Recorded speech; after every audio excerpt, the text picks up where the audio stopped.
Do you think that you witnessed war crimes taking place? Probably. The ground assumption is that they are Hamas. And then if you go this way, you're bound to kill people that are not. Now, in a rare interview, one soldier tells us about the reality he says he witnessed. What kind of stuff would they say? There are no uninvolved, only unarmed. This is something that I'm going to carry for the rest of my life.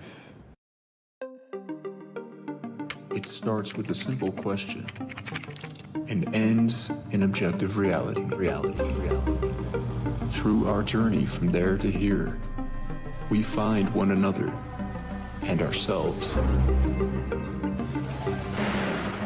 And as the next 24 hours breaks free from our last, we gaze onward in reflection of the day. Come to your own conclusions. Stay vigilant. Welcome to the Daily Wrap-Up.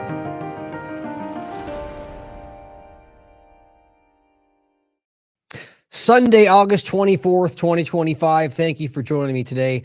Have a lot to talk about today. A lot of the topics we told you we were going to get to that we pushed off mostly yesterday. We're going to follow up on what's going on around Maxwell. We're going to discuss the updates on what's going on around Israel, at least as much as we can get to today.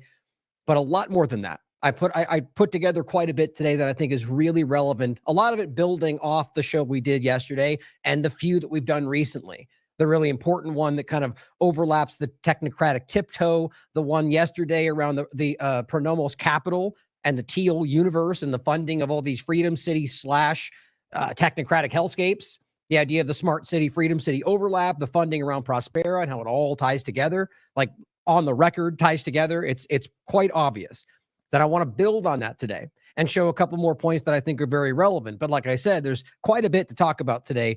Well, any given day, as you well know, there always is. And on that note, yesterday, or I aired it today. Oh, actually, technically it was the 22nd, but I aired it today, an interview with Charlie Robinson on that very point. You know, what the hell is happening? We've been calling it because we kind of touch base once a month and discuss how just the crazy 24-hour news cycle and how much can change in 1 month period of time and just get caught up. I always value his opinions. My point being is there's always a lot to cover. But today, we're going to try to get to quite a bit. And I think a lot of times we'll do deep dives on certain topics, but a lot that we're going to talk about today is, multifaceted. You'll see what I mean as we go through it, starting with some important points, I think, just to kind of set the table. We're going to get early into the part about martial law, the discussion around what's happening, and overlap that with what we talked about yesterday, and then the points that are new today, and the alarming reality, the overlap of the Posse Comitatus Act and the conversations around not only giving them, lethal arms to enforce the law, both of which, all the different parts of which, every which way this is going, let's put it that way. The only thing that this, legally speaking, they think gives them a pass on this is that it declared an emergency, which then argues that it's within the Constitution, because Congress didn't allow this. And unless if the Constitution allows it or Congress authorizes it, what they're doing is illegal. And so it's pretty obvious that and this is the point of emergency governance, whether it's Obama or Biden or Trump, it's the idea of just declaring emergencies, or every single governor of the country, it seems, and then doing whatever they want as if that's somehow in line with the Constitution. We're going to make some important points on this today to understand that this has been an ongoing point. I framed it an interesting way in the title today, not necessarily even a joke, you understand, because look, it's considered a conspiracy theory. The idea that Obama had plans to roll out martial law, FEMA camps, and all the conversation. I'm not even going to say I don't think so. I know that was not a false story. Now, whether or not all parts of it were true, or whether or not it, changed because of people's awareness of it, which I think is always something to consider, not assume, but consider.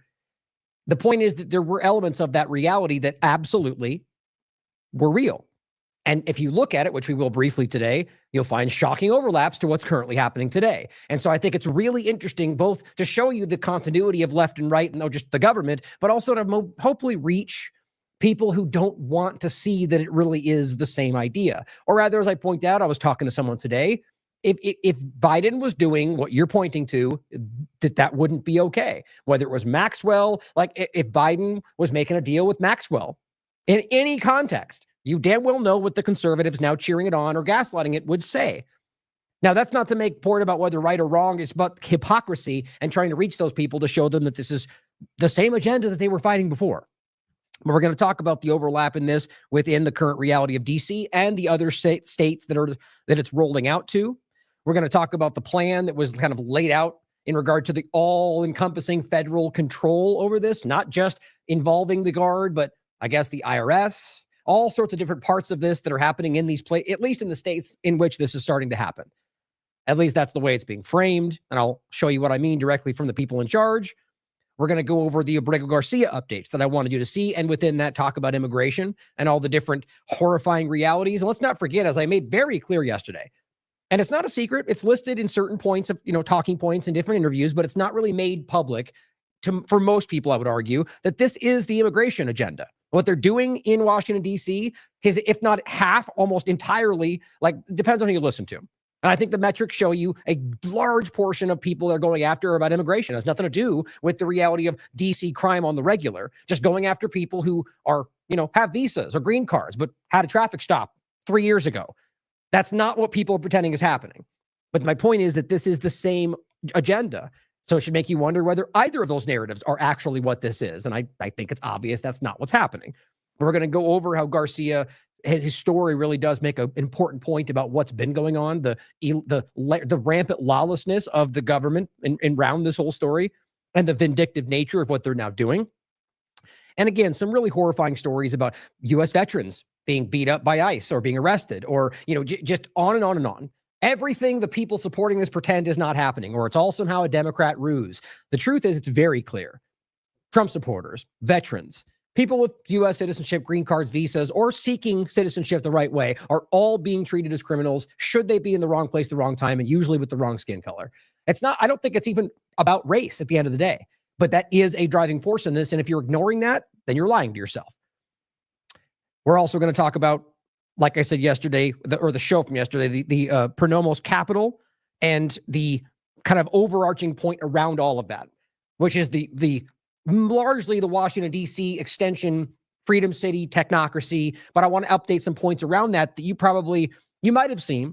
There's a conversation going around in some, I think Glenn Beck did an interview with somebody. I'll shout this out in a minute, in regard to the 50-5 UN agenda. Now, really, this is, we haven't pointed to this document, but this is just a new version of the same things that have been rolling out for a long time. But it is important, and I want you to see this and understand that this is, as it basically ultimately is, I think it's 50 governments in the world within, I think it's 5 years, that's the 50-5, to implement just all digital infrastructure, or in regard to the technocratic digital ID, digital money, the whole thing. And that's clearly supported by the UN, also clearly supported by the World Economic Forum, who's now run by Larry Fink, who is inside the inner circle of Donald Trump's administration. But that's no big deal, though. We're supposed to ignore all of that. Or the fact that BlackRock is funding Twitter. But, oh my God, we find out BlackRock's involved with Cracker Barrel? Woo, that's a big story. But let's ignore all the BlackRock connections to Rumble, or to, the things that we don't, you get the point. We're going to go over that. And of course, in case you're new to the show, the point is not one or the other. It's all of it should matter. If BlackRock's a problem, BlackRock's a problem on either side. And it's important to see how this all connects, overlapping that with Bill Gates as well, who also is very close to the Trump administration these days, and showing you what they're now doing. It's all part of the same agenda. And it's really shocking how some, there are people that are ignoring it, but some who just seem to not incapable of seeing it. And the different points in this administration of checking the boxes of the 50-5, which is where it's going. And of course, we're going to talk about Epstein, Maxwell, the updates there, and talk about Israel and the ongoing starvation, famine, and genocide. If you haven't seen it by now, and this is not new if you watch this show, seeing as how the IPC had already put out many very clear statements about famine, but they have officially confirmed at a large scale that this is the class 5 famine, not a fringe couple of people, not some kids with deficiencies. No. The legitimate people starving, dying in the streets. We already knew this, though, but it's important to see that it is being engaged with even by the corporate media, as well as the genocide point. Now, look, we don't need to prove. It doesn't matter what's coming out this week, last week, or 4 months from. We were ready to say that 4 months ago. A month into this, if you were honest with yourself, you knew this was genocide. Just like everybody is now very clearly proving, and the data goes back well before October 7th. The point is that even more has come out, and we'll show you very clearly that these things are the reality. But again, my point is, if you're on this show, you probably already know that. But it's important to keep up on what is going on and to what your government's involved in, which is exactly what we're talking about. Whether Trump or Biden or anybody else, they are lockstep with this genocide. And again, if you understand everything else, you'll see how that ties right back into the larger agenda that we're seeing. Some of it's about Israel's Zionist, sociopathic, psychopathic genocide agenda, greater Israel genocide, but it's also about the other parts as well. And so it all interconnects. So that's why the shows from before that I referenced, which I'll include today, you should watch. Let's start today with a couple of quick points that I do want you to see that I think are interesting, just to kind of, again, set the table. Right now, there's a lot going on, right? Epstein story, Maxwell, the extension of it. And despite how clearly they want to pretend it's not there, it is getting worse. And I think this is it's most evident in conservative circles. It's really conflicting for people in this field right now. And my point in showing you these first few points is that it's just a lot about trying to get you to look in other directions. And I want to make a clear connection to this. This is just one of like probably 50 I could have shown you today. But this is random account, hadn't seen before, but has 358,000 followers. This post has 3.9 million views. It was about 2 point something like a day and a half ago. So this is only getting more and more and more reach. You know, most people on this platform would be ecstatic to get 100,000 views. He's gotten 2 million more since the last time I looked at this. Now, the point is, this is a false story, and it's really easy to prove. Doge confirms USAID gave Chelsea Clinton a grant of $82 million through the Clinton Global Initiative, $3 million of which was spent on her wedding, and another $11 million was in a mansion. Now, in any way, am I suggesting that the Clinton family are not criminal? No, they're very much criminals. The Clinton Global Initiative, massive part of it. Chelsea, a huge part of the abuse of that system. My point is that this is a story being put out there. And what we keep seeing in the People's Voice kind of garbage platforms that will take a real thing, like the Clintons are criminals, and that all of them are, pay to play and political manipulations that we all seem to generally know, and then make a fake story on top of that. So when you come in and go, but that's not actually accurate. What, you support the Clintons? No, I didn't say that. But they are hurting the reality of they're counter to the truth. Very important to understand. Now, here's just grok, by the way. No, there's no evidence, but not like it matters in regard. You should look it up for yourself, confirm it for yourself. You'll find that this is not actually accurate. But I think it's important to see that it gets so much reach and continues to get more reach. And it's stories like this that simply make people look anywhere else. And isn't it interesting that the image also is weirdly Epstein and Bondi? Why? I mean, it's almost like Epstein or this story instead, kind of like shuffling people into this. I just think it's everywhere you look right now. And you guys know this. I don't need to inform the audience about this. It's really apparent right now. But this is what I thought was even more interesting. This self-professed, self-proclaimed Mossad agent, Gad Saad, or however you say his name. How is this possible? He says, pointing to a very easily proven fake story, which I'm even willing to bet he probably knows. But you see, this is what their job is. And here the actual, no, USAID did not do that again. Look it up for yourself. Don't trust grok. But it's very interesting to see. Now, why would a Mossad agent want you to look, and aren't we supposed to believe that they're working with the Clintons? Well, they probably are in many ways. But it's about, look over there. Don't look at the moment that we're currently conducting our agendas. That's my personal opinion. But I think it's very obvious. I'm just showing you this one example.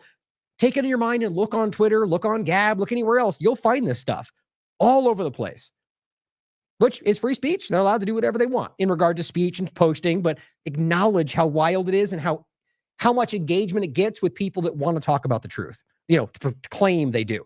Slow News Day. Steve highlights Nick Sorter cheering on what in other contexts he would call socialism if it was Biden doing it. And that's Trump basically strong-arming a 10% stake in Intel.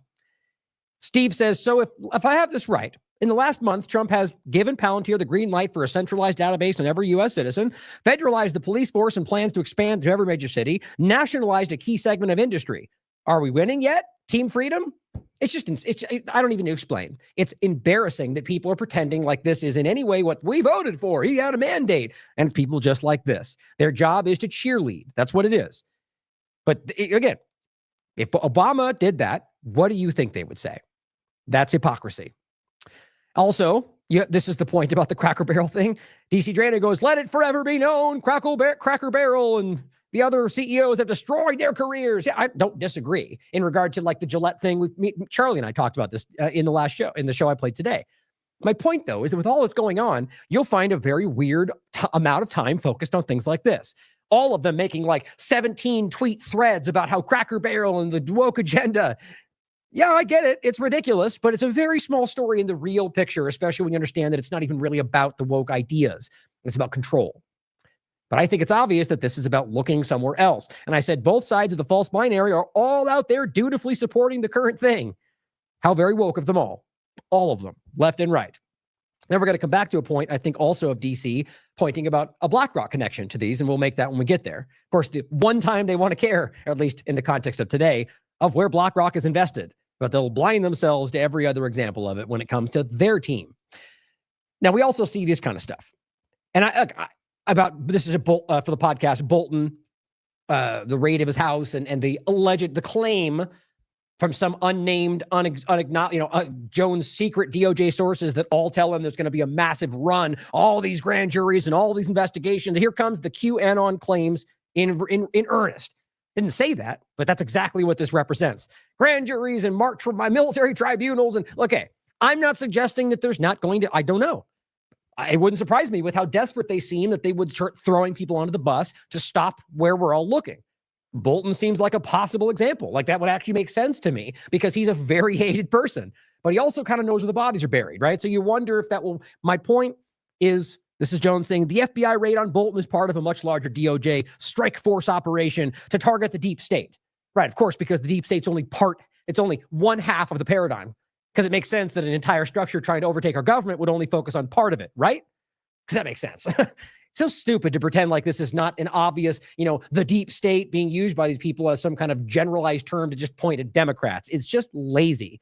But overall, I said, who's got the odds on whether this is yet another hyped false story in a long line of hyped false stories that leads nowhere but to the sale of penis pills on InfoWars? As well as we all should, I certainly hope these criminals are arrested. But history suggests that we're being played. So we'll wait and see. But how long do we wait until we start to recognize, if it comes to pass, that nothing ends up happening, that this was a bunch of hype? Does that mean he lied about it? Maybe. Does that mean his sources, who maybe actually exist, are giving him BS? That's also something that's worth considering. This is a clip that I'll play a part of that I think is worth remembering. This goes back a long way. Well, one of the four principal functions of the CIA is to gather intelligence and ideally forward it to the president, the users of information, the policymakers, as they say. There are other functions, however, some of them more legitimate than others. One is to run secret wars, the covert action that's written and talked about so much, like what's happening in Nicaragua today from Honduras. Another thing is to disseminate propaganda to influence people's minds, and this is a major function of the CIA. And unfortunately, of course, it overlaps into the gathering of information. You have contact with a journalist, you will give him true stories, you'll get information from him, you'll also give him false stories. But you do buy his confidence with true stories? You buy his confidence and set him up. We've seen this happen recently with Jack Anderson, for example, who has his intelligence sources, and he has also admitted that he's been set up by them. Every fifth.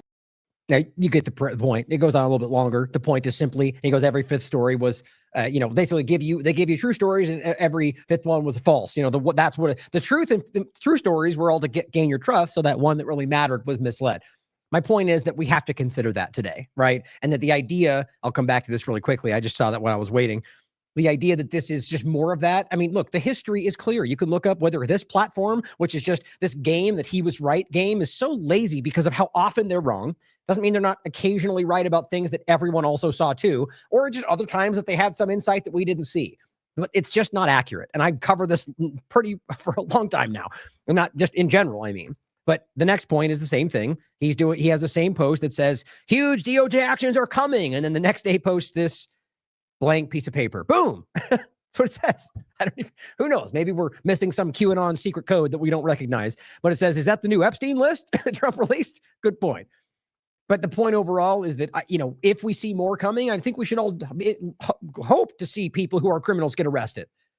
But do you really think that's happening? Do you think with the dealing with Maxwell, all the different things that have been pulled, the claims, like according to Jones, the war in Ukraine ended a long time ago. According to him, Netanyahu and Trump broke a long time ago. According to him, we should invade Venezuela. Like, these are silly things to understand based on the previous statements of before. Now, quickly before we go forward, every single time, I just happen to see it live. We put this out, and here's what you get. This sounds like a wild conspiracy theory. I saw this guy break it down, except that guy doesn't do that. This guy is a fake bot advisor, financial advisor on Twitter. This is CHEQ, guys. This is what they allow on this platform, which I always block because they just pop right back up, and they block me, as you can tell, because that's about downgrading your reach on these platforms. There it is, every single day. Anyway, continuing. Now, continuing in just the opening kind of, setting the table points, I think it's important to see that left or right, guys, whatever it is, whether media, mainstream alternative media, or just in Congress, in the executive branch, these people are all doing the same thing all the time. And that's one of the reasons why I wanted to frame it as sort of Trump's rolling out Obama's plan, is to put it in your mind that this is the same thing. But here is Brianna Joy Gray saying, I always want to say Greyjoy from Game of Thrones, but knowingly lying to manufacture consent for Biden's genocide and telling the truth only when out of power, which seems to happen often these days, is morally worse than being a true believer. I completely agree with that. Not only does it show, at least if you kept lying, you at least have consistency. At least you have some kind of determination, right? It shows you're just a wishy-washy manipulator, that you're going to be lying for them while you're there and then come out and be like, I was wrong and I knew it and I want to tell you now. You're weak. Not only are you dishonest, not only are you a genocide supporter, you're also too weak to carry that, to continue and back up what you did. You know what I mean? At the end of the day, I'm glad they're pointing it out.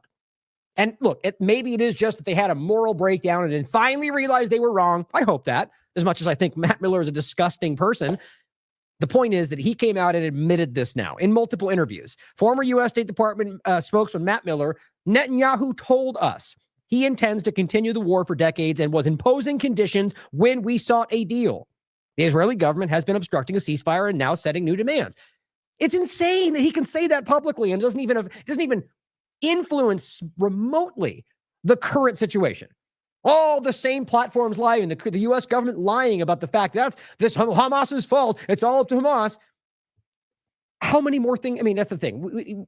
The first month of this had enough information to prove to you that we already knew what was going on. And yet we're still a year beyond, and we are still lying to ourselves. Or rather, we're all seeing it and the government doesn't care that we see it.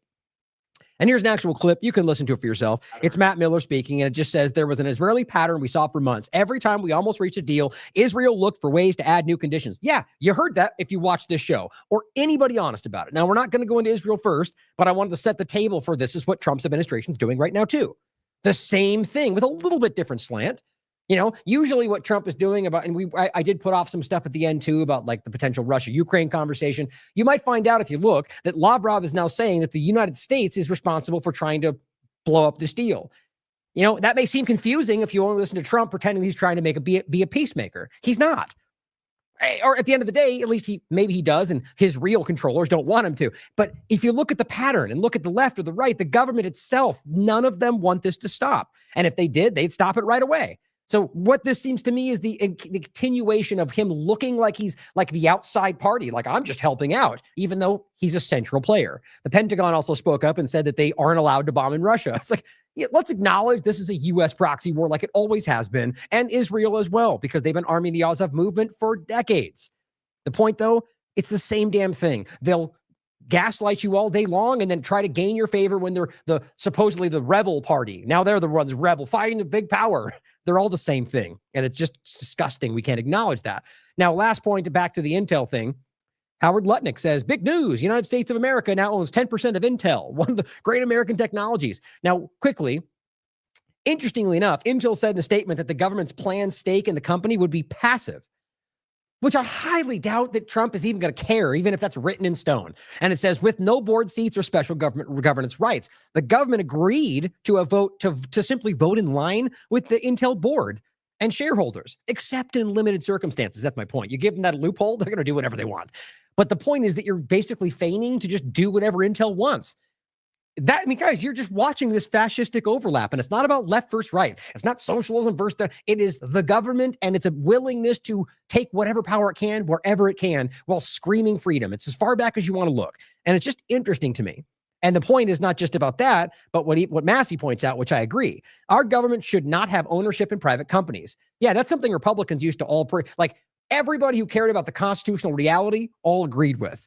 Right? Or the idea of just the problem of what that presents or creates, like fascism, for example, when corporate entities and government sort of blend together. That's the World Economic Forum. That's where we're going.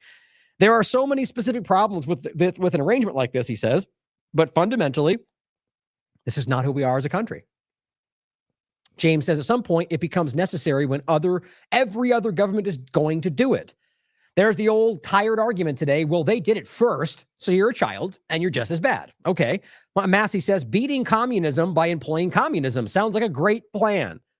See, this is why they hate him, because he makes them look like what they really are. And I'm not even saying I will always question everybody, but he has very clearly been consistent for quite a while, which is why I point to him. And the reality is, you're supporting communism and you pretend like you're fighting it. It's sad, but I think a lot of conservatives are starting to find out. And it's not just like supporting communism, right? It's about the idea of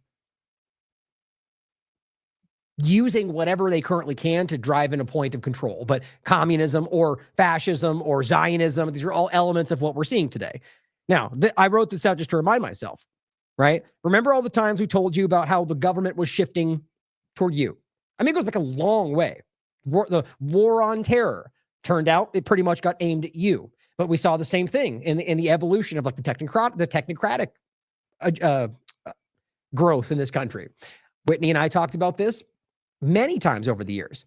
Or even during COVID-19, she coined the phrase that your body's the new battlefield. They have turned in toward you, if not always have been. So keeping this in mind in this next segment we're going to talk about. It's important to think about that very point that you are the focal point, right? That you are the worry. Your government is more concerned about what you're doing than anything else they're talking about, because they recognize that we're starting to see that they are not what they claim to be. Whether that means they're not constitutionally in line or they're being ruled by somebody else, people in this country are rapidly starting to recognize this and call it out. So with that in mind, let's talk about the martial law overlap and how things are being aimed at you. This is the last show we did on this. Martial law rolls out around the United States. Maxwell transcript ploy, which, by the way, again, I don't see many people talking about this. See, these are things that I rarely tweet because I talk about on the show, but I'm willing to bet you if somebody just goes out and puts this out there, it's suddenly this. Why are we missing 3 hours of content in the supposed audio? No one wants to talk about that. But tell me why we got 9 hours of conversation and we're told that this is supposed to be about transparency. We cut out parts about 3 hours. You tell me if I'm wrong. I added it all up myself from the transcripts they put out from the DOJ page, and it's like 6 and some change. Not 9. Of course, we can all trust the transcripts, or we can look at the ones Nick Sorter edited so it wouldn't show certain parts, because it's all about transparency. But martial law. Now, going on this point where we are today and kind of we watch that show if you want the up to now, but I'm sure pretty much everybody's aware of what's happening. It's pretty public. But Trump now expands cities targeted for possible military deployment to Baltimore in a spat with governor. I thought it was a good place to start on this point because it shows you, before we even get to Garcia, just the childish, vindictive nature. Is it because Baltimore's ridden with crime? Well, it's got plenty of crime, like a lot of states do, a lot of cities do, but it's definitely not the top of the list. Just like Washington, D.C. doesn't even make the top 30. We showed you the Newsweek breakdown yesterday of the top 30, and they're not even close. The point is that this is an argument he has with this guy, and then suddenly starts suggesting, well, that city's next, just like he keeps doing anywhere.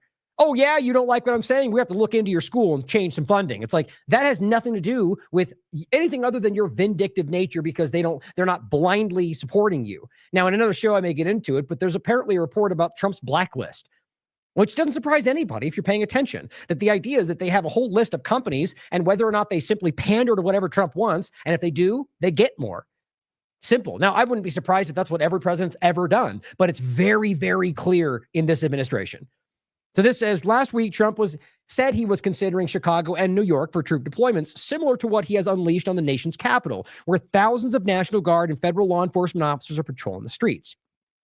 Trump made the threat to Baltimore in a spat with Governor Wes Moore, a Democrat who has criticized Trump's unprecedented flex of federal power aimed at combating crime and homelessness in Washington. Moore last week invited Trump to visit his state to discuss public safety and walk the streets. In a Truth Social post, Trump said Moore asked in a rather nasty and provocative tone, "How dare he?" like you've never done exactly that all the time. And it says, and then raised the specter of repeating the National Guard deployment he made in Los Angeles over the objections of California Democratic Governor Gavin Newsom. Wes Moore's record on crime is a very bad one. Unless he fudges his figures on crime like many other blue states are doing, I have still yet to see anybody prove that claim. You know, I say every time. If you want to find something that, how do I say it won't be hard to sell me on that. Something that I would easily be like, yes, that's probably the case. Left or right, if you ask me, do you think the government's fudging? Yes, probably, before you even finish the sentence. But whether or not it's proven obviously should matter. But yet Matt Miller or Stephen Miller and the rest of them are just kind of floating these claims because they're all just making the numbers up. Well, then prove that. Prove to me that you can show. Give me a statistic that shows, at least give me some contrast. All we did was wave around some graphs on paper in front of people, and then even those were pulled out and shown to be inaccurate. But the point is, I wouldn't surprise me if they're lying. But the same point is, how do we not know that the Republicans are lying just the same way on their side? As we come out with the numbers of what they claim they're stopping. We've arrested this many and it's taken all these guns. Okay, how do we know that for sure? I'm not saying it certainly could be the case. It wouldn't even surprise me if it was real. But the idea that we're just taking at face value what they say when they've been caught lying about every single thing they've done this entire time, whether it's immigration, whether it's ICE, whether it's court rulings, if you're honest with yourself, you see this too. They've been lying like egregiously more than usual, at least being caught for it, I would say. Trump wrote, as he cited a pejorative nickname he frequently uses for the California governor, because that's typically what they do. Just this very petty and childish way about them where they use fake names to downgrade people. It's about, dehumanization at the end of the day. But if Wes Moore needs help like Gavin Newsom did in LA, I will send in the troops. Right, because that's the response. Military deployment to sweep up some crime, or at least pretend to stop some crime, ultimately roll out the military enforcement, and then, I guess, justify its continued deployment, which is where we're going, which is being done in nearby DC, and quickly clean up crime. The idea that you can argue that somehow, by deploying the military is somehow cleaning up crime. No, pretty sure people are just avoiding the military, right? I mean, it's, yes, you're arresting people, but in what world do you think that this is just vanishing? You know what I mean? Like, so you got a guy who was stealing something. Does that mean the crime? It ultimately comes down to the point is they're going to either rationalize continuing the military deployment because of that very reason, or rationalize some kind of enforcement arm, which is the quick response team they're already talking about. Because if they just remove, then it'll go back to the way it was, which is the point that anybody made who was honest about this. That's the whole rationale, you understand. They're going to justify the never-ending police enforcement, rather military enforcement in this context. Now, that doesn't mean you're going to just see them deployed the way they are now forever, but this is the normalization of this step. And if Obama had done this, I don't even need to say, exactly what they would say, exactly what they've always said, martial law. I think Chicago will be our next, Trump told reporters, and then we'll help with New York, clearly, because everyone thinks they're helping. Now, you realize, despite the narratives, there's, in my opinion, looking in a broad way from left platforms, right platforms, videos you find online, it seems to me that it's pretty split down the middle. You've got people, and largely the insiders, the congressmen, the billionaire, like the people in those areas that are inside the inner circle, and the 1% are the ones going, oh my God, it's so great. Trump's changing everything. It's so safe out here. And then people you talk to are pretty much like, this is crazy. It's unconstitutional. Republicans, Democrats alike. Now, that's not all. There's obviously different parts of it, but that seems to be the majority of what I see. Tell me what you're looking at. Now, this is ABC News from 2 days ago. National Guard in D.C. to carry M17 pistols, which is what we told you in the last show. Conduct law enforcement duties, task force says. Well, we've talked about this, right? Enforcement of the law is where it becomes a violation of the Posse Comitatus Act. National Guard troops deployed on the streets of D.C. will now carry weapons for personal protection and are allowed to carry out law enforcement duties. Okay, so what's the rationale here? Okay, didn't they just tell us they cleaned up the crime? Right, so you did it. So now you're increasing the more presence, more weapons? Is it almost as if there's more crime all of a sudden? Like, I don't understand how you can do this, claim the crime is gone, and then deploy more troops. Rationalize more enforcement, more weapons. I mean, it doesn't make any sense unless you realize it wasn't really about the crime. which is where I think everyone's starting to get to. My point is that you're rolling this out, carrying weapons on the idea that you need more defense when, again, your crime is gone. But on top of that, isn't there already a police force? And then there's also less crime, like you just told us. So why would you need these people with weapons? I mean, you guys, it's not that hard to recognize why this is, at the very least, it's not for the reasons they're claiming. That's self-evident. You know why I think it is, but please just recognize the inconsistency, the lazy way they put these things together. The decision is an escalation in Donald Trump's use of military troops to address what he insists is out of control crime in the nation's capital. Right. Again, my point is this is after they tell you so he goes a press conference and he says we removed all the crime. We arrest all these people. The streets are safer than they've ever been. They've said that many times over the last couple of days. You've seen it. Nick Sorter sharing pictures of empty streets going, oh my God, he did it. It's so safe. But now it's out of control. We need more forces. I mean, that's the time frame here. That's pretty weird, isn't it? Really obvious. Trump has mobilized nearly 2,300 National Guard troops from D.C. and 6 states with Republican governors, which is the point. Crossing state lines is, again, I've gone over all of this. And the only reason they claim this is somehow not a crime is because, well, we declared an emergency. That seems to work for the most part because our Congress is completely compromised. And I don't even mean Israel. I just mean that is the case too. But I mean that they just are unwilling to push back. The whole way the check and balance is supposed to work is that Congress, when your executive branch in particular does something illegal, unconstitutional, is that they go, well, you can't do that. And if you persist, then we'll impeach you. They don't do that anymore in any context. And if they even begin it, it becomes some kind of it's a Democrat attack or a Republican attack on the team fighting for freedom. And it just oscillates back and forth. I mean, it is very clear. We talk about this on Fine Points all the time. Now, the argument is to get people involved is what Bruce would say, and I agree with that. But I just worry that we're at a point where that's been so captured that these people, that they don't care what we have to say. I'm not saying don't get involved. I'm just saying we have to think about plenty of other ways to draw awareness to what this is, because this is happening. And they are violating it every which way, declaring emergencies that never go away. Congress is completely a part of it, regardless of the screaming. That's a bad position to be in. But the troops were unarmed until now, which, by the way, is not even true, to be honest. We've seen plenty of examples of both the Marines and the National Guard with weapons in plenty of photographs in LA and here, but, it doesn't matter because it's about setting the narrative. The task force also noted in a statement late Friday that guard troops can carry out law enforcement duties because, here's the point, they're operating under Title 32 status, a law that exempts troops from restrictions under the 1878 Posse Comitatus Act, because they are still technically under the state governor's command. So basically, he's having governors deploy troops as if they're under the governor's command, but then the executive branch is dictating what they do. And they're trying to pretend that's somehow allowed. That means it's not the violation. It is a loophole that was set up for this very purpose that Trump already said in his last administration. I'll come to it next. Legal experts have long warned about how presidents might use Title 32 as a kind of legal loophole to Posse Comitatus. Wait, and I'll go over that the law and what that means in a second, which is supposed to prevent the president from using the military as a domestic police force, which is literally what we're watching. Under Title 32, a president pays for a guard mission while keeping troops under control of the governors. In this case, Trump asked red state governors to send their troops to D.C. While those governors technically retain control, which they clearly do not, their missions are being decided by the White House. So that's an oxymoron as far as I'm concerned. They technically are in control, but they literally have no control. The White House is dictating. Or do we believe the governor can step over and circumvent Trump's orders right now? No. So they're not in control. In a visit to the Guard personnel on Thursday, President Trump suggested the military personnel would be playing a larger role in law enforcement. So what that shows me on Thursday, and it is Sunday today, well before they were telling you, they already planned to do this. Okay, so now think about the timing. At that point, they had already been enforcing. They had already been telling you that crime was going away. We already did our job. Thursday, he was already telling them, you're going to be enforcing the law. Okay, now it's Sunday. And their claim it's even worse. And so you see my point. They planned to make more enforcement. They planned to violate this act. They planned to give them weapons at a time when they were telling you it was safer than ever. I don't think this is hard to see.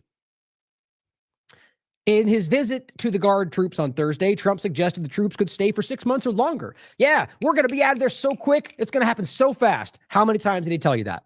6 months is not fast. On top of that, it's not going to be 6 months. Mark my words. It's going to be longer. Quote, you do the job on safety and I'll get this place fixed up physically. And we're going to be so proud at the end of 6 months. Well, let's wait and see then. Let's wait and see what it looks like in 6 months. And of course, if it doesn't look good and it's only gotten worse, it's going to be all because of the Democrats. Just watch. Even though it's half true. It's all of them. But what's lazy about this is you already can predict this. We're not psychic. It's just the way it always goes. It's really not even about this at the end of the day, in my opinion. It's going to be about control, enforcement. And then you're going to have protesting because what they're doing is unconstitutional, illegal in a vast sense. And then those people will end up being framed for why everything didn't work. And around we go, and the government gets what it wants. But let's say at the end of the year, he says, this place will be maxed out in terms of beauty. You'll have all new surfaces, all new medians. Everything's going to look beautiful. Weird. It's almost like they're building a new city. It's almost like this is the beginning of a new freedom city or a smart city or a 50-minute city or a prosper or whatever they're, or how about none of that stuff? How about just the idea that you're literally building back better? But it's Trump, though, so it's okay because he's the good guy. Now, 18 U.S. Code 1385, use of Army, Navy, Marine Corps, Air Force, and Space Force. Now, the National Guard come from Army or the Air Force, both of which it seems have been used in this conversation. So just understand this applies. And the posse comitatus, ultimately, as it says here, a posse, we all know what a posse is, right? A grouping of people. And so basically it says, a posse comitatus or otherwise to execute the law. Oh, you know what? I thought this is the wrong one. Well, anyway, the point, let's just do this since I claimed we could bring it up. Give you what the kind of like concise definition is here. Oh, you know what it's going to do? I bet she's going to give me the definition we're looking at here. Oh, no, it does. Okay, good. Oh, no, it just says posse. Anyway, the point was it's basically actually, let's just do this. This will give it to me. So, comitatus, the action of sending a person to an institution, especially prison or psychiatric board or hospital, a burial or corpse. Well, that's interesting. Oh, that says committal. Damn it. Anyway, I wanted to give you the term for this. I've talked about it in the past. Okay, so this is, a war band, a leader. You get the point. I can't find it. The point is simply that the idea is about putting together a posse in like an official sense. That's really what it comes down to. But I wanted to give you the way that they write it down. So my point is that when you have the president, a governor, anybody putting together a group of people, especially when it comes to law enforcement, which is the point of this, right? So the term is used otherwise. This applies to when they're taking military as a posse, grabbing them from multiple states and putting them into DC to execute certain things. That's exactly what this means. Now it says, whoever, except in cases and under circumstances expressly authorized by the Constitutional Act of Congress, neither of which apply. That's the point. The state of emergency does not somehow change that, especially since it's an illegitimate state of emergency. But it says, whoever willfully uses any part of the Army, Navy, or Marine Corps, Air Force, that's both National Guard included, as a posse comitatus or otherwise to execute the laws, shall be fined under this title and imprisoned. They're executing laws. Now, you go deeper on this. In particular, it has to do with when you're crossing state lines, especially when it comes to the National Guard. There's sort of a loophole within that we've talked about in the past. There's really no way around this. You've heard them, though. We declare an emergency. We can claim that somehow that's now within the Constitution. And that's what they argue. Now, we're going to get into why they argue that. This is the loophole they've tried to create. Now, this is from Protect Democracy from last year. This is before this. They were already calling this out, saying that clearly they're right. They predicted this was coming. Bring the National Guard's Title 32 status in line with the Constitution. So the point is, the Title 32 status in and of itself is unconstitutional. But so too are tons of other things this government allow. In June 2020, the Trump administration, so just like a lot of these in the previous administration, Trump took the unprecedented position that state governors under Title 32 of the U.S. Code can deploy their National Guard units into other jurisdictions without those jurisdictions' consent. That's the first part, right? So he did it then, and now he's employing it now, almost like they had planned this a long time ago. This radical interpretation of the law threatens state sovereignty and raises serious constitutional concerns. Now, that goes into like California, for example. And no, Gavin Newsom is a monster. And I've talked about that a lot. It doesn't change the reality of the state and states' rights, which is that the idea is that you're not allowed to circumvent that. The idea of the federal government in almost any case circumventing the rule of the governor in regard to the state itself outside of like military deployment and a few other it's We've gone so far beyond that, and we see that every day. And it's not just left, it's not just Trump. It's Biden, it's Obama. The idea that they have just wildly ignored states' rights, whether it comes to cannabis laws or any number of things. I could go on forever. It's a very important point. I mean, in fact, you can go back to the idea of the Civil War, which, in my opinion, was largely around states' rights, not slavery. That was one aspect of it. And that's, and that was one of the reasons it was, it came down to the fight is now, I would point out that others would argue that it was more about the southern states recognizing they were losing control in Congress and wanted to, break off to make sure that they were still powerful. And that's a fair point to make. But overall, I think it's kind of the same conversation at the end of the day, right? They recognized they were losing the ability to manage their own locations and they fought back. But people dispute it. Consider it for yourself. So the point is, it also creates a dangerous loophole in the Posse Comitatus Act, right? That's the real point here, is that doing this Title 32 point is like almost exclusively to create the loophole that makes you circumvent this act that would make deploying the military for civilian enforcement a crime. Why are we okay with that? And it says, which prohibits the military from enforcing civilian laws except in situations expressly authorized by the Constitution or Congress, because it means that the president can use the military for law enforcement purposes anywhere in the country, so long as they have one willing governor. The point is that is the loophole they've created. And that's what we're seeing, right? And this was called out before it happened. So it's very clear how this is going forward. Now, here's an interesting overlap. This is from 2012. Obama's plan to seize control of our economy and our lives. Now, you should read this. There's plenty of points that I think are kind of off the path, but the main point, President Obama has made clear that he's determined to continue pushing his progressive agenda, regardless of constitutional limitations, on his power. Sounds familiar, doesn't it? He aims to have his way by issuing more and more executive orders. Whew, that sure sounds familiar. The most ominous sign of possible things to come appear on March 16, 2012, when Obama signed Executive Order 13603 about national defense resources preparedness. Funny how those things are like all these terms, preparedness. Now, the 10-page document is a blueprint for federal takeover of the economy. Now, more than that, but this is how it was framed then. I mean, you could read it. I mean, it's literally what we're watching today. And so my point is, if you read, I'll actually read this next one too. Trump's National Guard plot is an Obama-era conspiracy. Now, as I said before, what they're claiming in this article, I don't think is accurate. Now, there's plenty of points I think you could argue might have been, the typical mainstream alternative media kind of hyperbolic statements or subjective and assumptive claims. But at the end of the day, about the real power shift, I think this is, whether left or right, Trump or Obama or Biden, has been a goal for the government to shift into this kind of authoritarian control. It's not secret. It's very obvious when you look back at their own documentation. But what's interesting is that what we're seeing literally is this. Now, despite this guy framing it as sort of the Obama side was a conspiracy, it's exactly what we're talking about in reverse. He refuses to look at what Obama was actually doing and says that was a fake story. But here's Trump doing that. And the Republicans are going, Trump's not doing that. He's fighting for freedom. Obama was the one trying to do it. It's like this. And they're the ones ruining this country because they refuse to look at the full picture.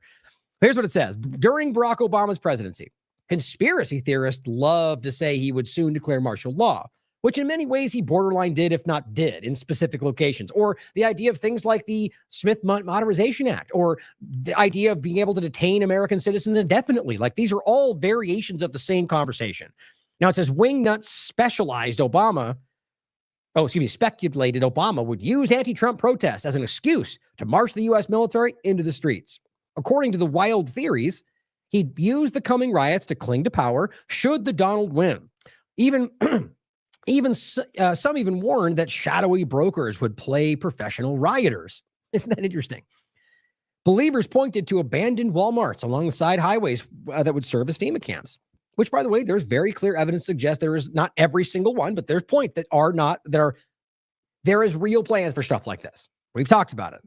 Or fevered internet trolls posted pictures after picture of nondescript military vehicles cruising along Texas highways. Well, guess what? We covered that too, at least in some cases. And you know us, this is not based on some hyperbolic thing. This is a very provable point. There was drone footage. I mean, there was documentation.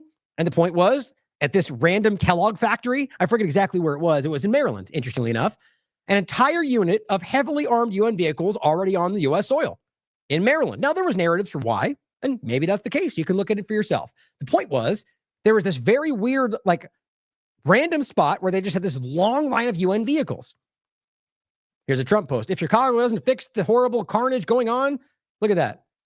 I will send in the feds. Well, it's almost like we've been doing this before. That's his post from 2017. And interesting that we're talking about these same, like my point from the other show, these cities are not the places with the worst crime, like not the top, they all have bad crime, especially some of the places, Chicago, for example. But if you break down the numbers, the way they're going about this is not like the top 5. So how does that make sense? And on top of that, I think the reality of these locations are because they're important to the agenda, whether the AI technocratic rollout or some other variation. I think that's what we're looking at. And I find it very interesting that this stems back to his last administration. I was simply pointing out here all the way back then, this will set a very bad precedent, and I question whether Chicago was made to be chaotic so to justify this controversial step, or at least push in the right direction. Official calls for UN peacekeepers to be deployed on the streets of Chicago. That was happening. They were literally calling for the deployment of and that's why it was relevant to this conversation. Anyway, the point was not that every story was true, but that there were parts of this that were worthy of concern. And he's making out to be false. Beige Humvees with new black helicopters. Everything's a conspiracy theory. The Associated Press tweeted out that it had learned Trump was considering the mobilization of 10,000 National Guard troops to enforce immigration policy in 2017, or rather, just the last administration. The fear was that Trump would send American military into the cities to round up people for mass deportation. Sure turned out to be the reality. Very interesting to me. Now, again, a lot to get to. There's more you can read in this. The simple point is that the overarching idea that they're calling out right now was literally what was happening, at least being built. And many of those pieces are what Trump is using today. Handing off the baton, just like Biden did to Trump, or rather Trump did to Biden and Biden did back to Trump with the COVID agenda. It never stops. Now, here is an alarming clip. Trump's DC crime crackdown is extremely successful. Right. So then why are you deploying more troops and why are you giving them weapons? Sure doesn't make sense to me. Now, realize they're not saying that we crack down on the crime and there's plenty more to get. They're going like, look at how empty it is. The crime is gone. At least the grifters online parroting what the people like Miller and the rest are saying. So either you have to admit they're lying to you about that to sell their narrative, or that they're telling you the truth and then explain why they're putting more troops and giving them weapons. But here's the clip. This is from Fox News. And this expands this quite a bit. Concerns of father and U.S. Army veteran. I knew I did that. Hold on. I was looking at that earlier. Hold on. I've got that somewhere. And it is right there. Here we go. The Trump administration's ongoing efforts to combat crime are showing promising results, keeping our capital and its citizens safe. Oh, one point about this whole thing you're going to see is this effort to like normalize police. How they put like police officers in schools, and over the last decade, it's become normal. That's weird. Same thing here. The idea that this whole video is just these random like B clips of military lounging around the park and military going up the escalator. Why is that? They're just trying to make it look like no, they're just going. They're just part of the world now. It's part of the city. It's how they work. That's the sense I get from it. Yeah, I mean, this making it safe again is not showing a bunch of military roaming the streets. That's just a weird mindset. It's a weird kind of association with safe and military deployment. It still baffles me that Republicans are the ones cheering this on. Since President Trump announced his initiative, the White House has reported over 700 arrests and 91 illegal guns seized so far.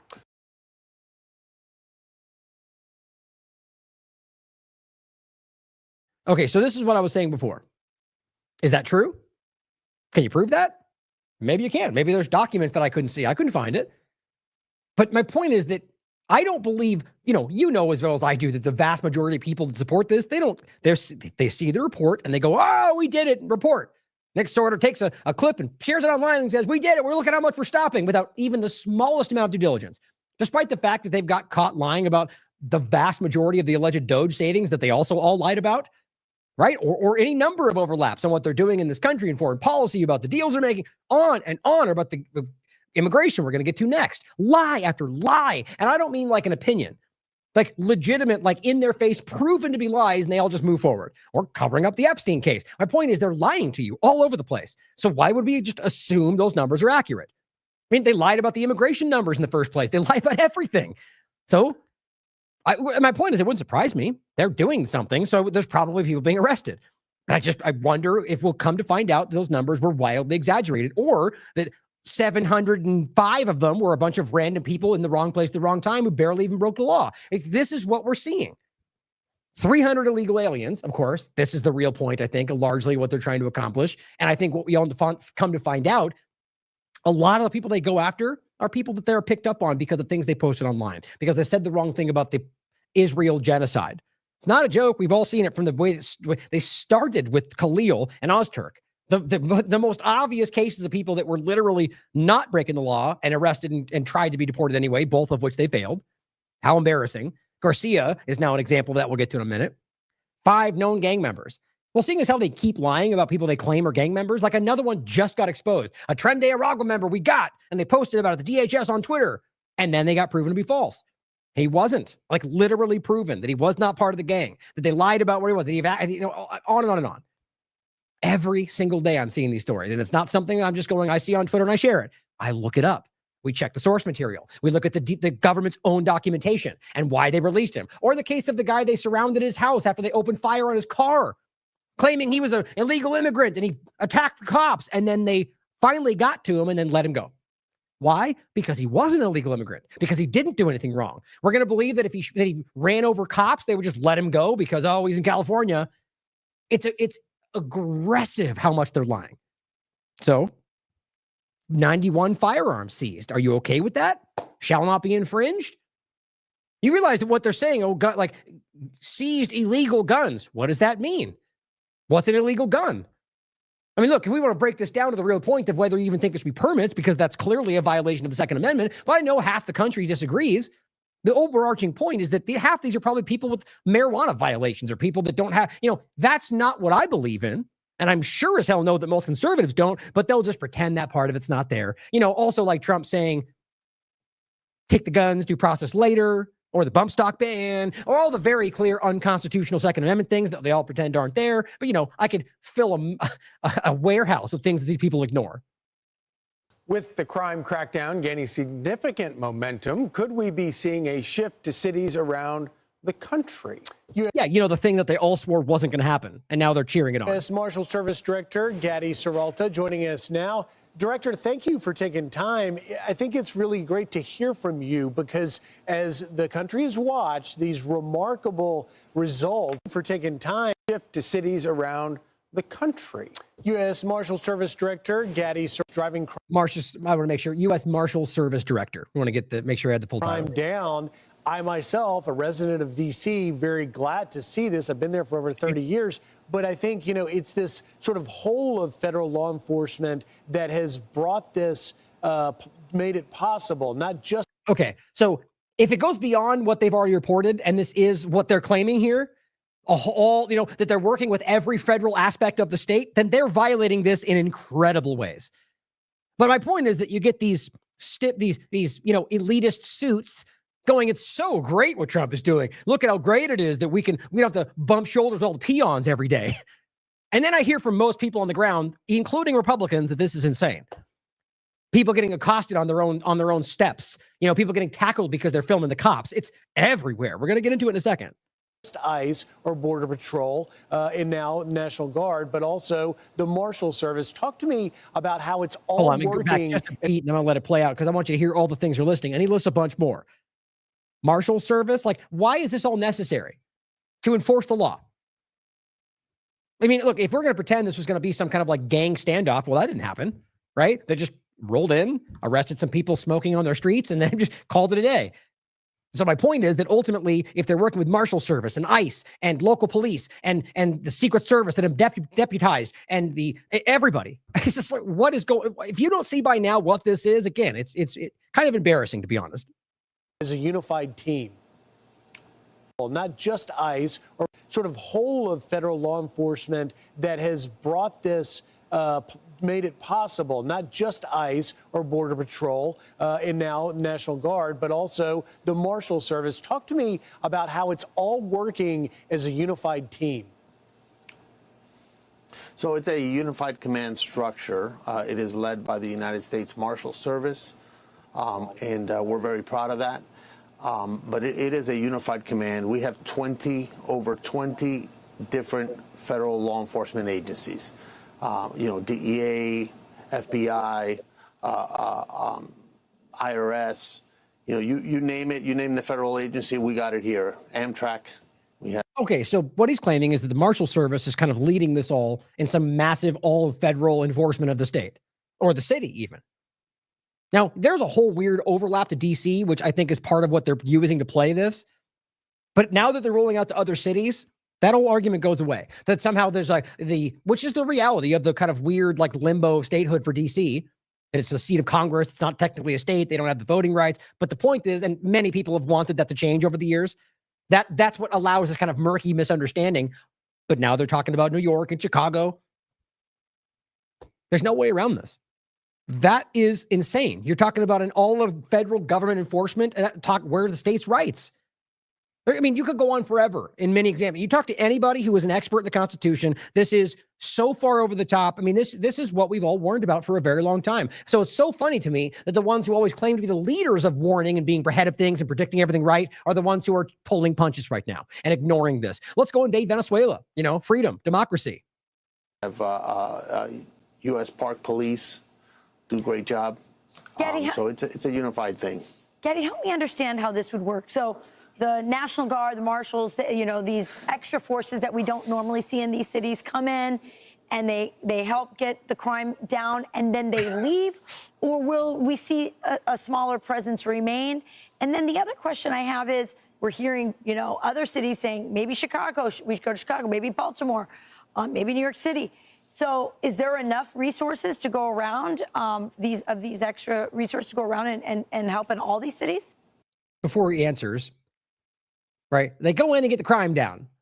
What does that even mean? Right? So what metric do you use to instantaneously prove that crime is down, whatever that means, right? Yes, you stopped some crimes, you claim, you arrested people you claim were criminals. So how do you then go, look how far crime is down? What does that even mean? What metric are you using?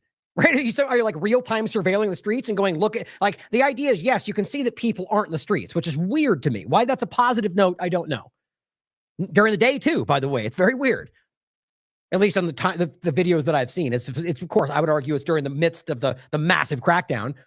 But how do you then argue that crime is just down? Wouldn't you have to wait a month and go look at what the statistics show? Right? This is all I'm trying to show you is they're just telling you what they want you to hear.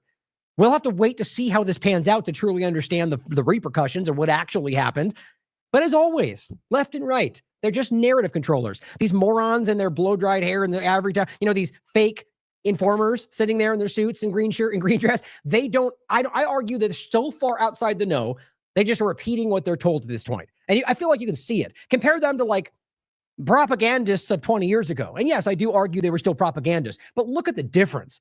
Look at the way that they presented themselves they very well presented themselves, pretended to be honest and had decorum and they were respected. These people are just clowns today. Why? I think because nobody wants to be there anymore because it's ridiculous and we all see through them. Now, the question, resources, how long will they stay? How can we do this? How can we make this happen is kind of what it felt from her point. Well, yes, there are agents that and marshals and National Guard from various states that are available. But here, we're here for the period that the president has us here for. No, see my point? Look at the background, this B-roll image. Yeah, just it's casual, just military going, we're high-fiving with people walking by. Hooray, military. That's what they're doing right there. And I can tell you it's been extremely successful thus far. We are bringing our intelligence capabilities. We're bringing our investigative assets, our tools. We're working together. Oh, cool. So now we've got investigations ongoing, right? So now you're talking about federal investigations taking place. This is expanding so far beyond, enforcing instantaneous crime. Remember when I said that? Remember my point was when I got all the pushback from idiots online about the warrantless arrest powers, when I said, well, they're clearly doing far more than just walking down the streets of the billy clubs and forcing people breaking the law. Oh, you crashed a window, going to jail because that's what National Guard's for, right? They're not doing that only. They're investigating. They're carrying out action. They are going after people, profiling them because they have brown skin. All of them. The videos are out there. You can't hide from this. So that clearly expanded this. So then they're going at this as if they don't need warrants for anything. By the way, which we can all prove. ICE is continually ignoring identifying themselves or giving warrants almost in any circumstance. They were trying to force their way into that barbershop on video until they got surrounded and they left because they were trying to break the law. But this is my point about these people cheering on authoritarian, unconstitutional action and then claiming they're somehow the MAGA freedom team fighting for the country. It's insane. Or they're just too dumb to know they're wrong. With the Metropolitan Police Department to deploy in a intelligence-based manner in order to combat crime as quickly and as efficiently as possible. And we've gotten a lot of results. I want you to know we're very proud of the fact that we crossed the triple-digit mark with firearms. You know, we have 101. You hear that, Republicans? They've seized a whole lot of firearms because that's what you all support, right? And as of last night, 101 guns. You know, so how many lives did we save with those 101 guns? Who knows? Yeah, or you could argue how many were lost because they couldn't defend themselves or because they weren't there to fight off lone shooters or whatever. Like, these are just the arguments that you typically hear when Democrats were going after our guns. Funny how this always works out. Now, look, if you're gonna exist in this state of society and then ignore that it violates the Second Amendment to have some kind of limitations on your gun ownership, and you care and you believe that, okay, that's up to you. Then you could argue that yes, in these cases they were breaking the law, but can you prove that? Right? Did you watch them? Did they break them down for you? Like, I'm just saying, we don't get anything verified. They put out numbers on a screen. They claim they've taken a bunch of guns, and you guys are cheering on things that are counterintuitive to what you're always talking about. I just think that's important to point out. So when you're walking on the ground there and you hear from your men and women who are on the ground there, what is it that is so effective about this strategy? You know, in a real sense, like in a boots on the ground kind of way, that has led to these positive results. Okay, that guy's bad at his job. Funny. Well, our AG Pamela Bondi and Janine Pirro, the U.S. attorney here, are very tough on crime, right? So what we're doing is we're utilizing the federal statutes to the maximum while we do our investigative work. Now, not all cases go federal. That's unfortunate because... Okay, remember the question was, how is this effective? You see, that's interesting to me that he just veered hard away from the question. Well, Bondi and them are hard on crime, you know, so obvious. Next question. Okay. I think it's very interesting, you know, when we get to the later conversation that Democrats, and well, probably both sides will happily ignore, which will tell you something, despite how they're supposed to hate Trump and go after him all the time. When we get to that point, when we're going to be talking about effectiveness and whether this had the result they claimed, what do we do with Doge? They lied about it all the time. And then the screamers online backed it up. Now you can look back and prove they lied to you, but we're so far past that. Are we still talking about Epstein? That's where we are every time. The D.C. Council has a no cash bail that I'm hoping the president and the AG work together to do away, because that is what's happening to D.C., to Metropolitan Police. You know, the cops grab the bad guy, they put him in, and the bad guy comes out the other side, continues their crime spree. Oh, so you mean you want to stop them from having the legal right to put up bail to come out, even though the judge said it was okay? Yeah, okay, so that's a crime, by the way, like just arbitrarily declaring that people aren't allotted the rights everyone else has because circumstances. These people are criminals, and these are small cases in the larger picture, but understand, what they're doing is to cultivate a very clear picture. Because let's say they arrest somebody for doing something benign, and they just have a number on a screen of 700 evil, mad, rapist criminals, and they just end up going out. Like, these are the things that will show in the long run that they were lying to you. It's all hypothetical. I don't know. We'll have to wait and see how the numbers come out. But I find it interesting the way this is being engaged with. Right. Yeah, and it also demoralizes the law enforcement as well. I mean, you just, after a certain amount of getting the guy and then they release him, you just go, why am I even doing this? Right. Exactly. Lastly, real quick, Director. Right, because the broad assumption is that they're all evil monsters because you arrested them. You know, like the people that were breaking no laws that you sent to El Salvador, or the many different people you arrest because they have a piece of plant in their pocket. You know, the idea is that we're supposed to blindly accept that. Isn't that, you know, this kind of like bootlicker mentality, right? That we just, I mean, aren't they framing themselves at the moment as the ones fighting the power? I just start self-reflecting here, guys. This is the power. Sure. So I want to ask you, I saw the White House posted a stat that they've now had 9 consecutive days without a single murder in D.C. Are you hearing from any of the D.C. residents directly, or are your men and women hearing from them that are glad that this is the case? Right. What a softball, right? Well, if anybody's going to reach out and it's the fact that there's no murder, I'm pretty sure anyone's going to be like, that's good, if that's true. But it's just a funny thing to say. Like, my point is, I'm willing to bet you they haven't contacted anybody. But the narrative's going to be, yes, everyone's telling us it's great. Like Trump says, everyone's contacting me going, please, Trump, do whatever my narrative is today.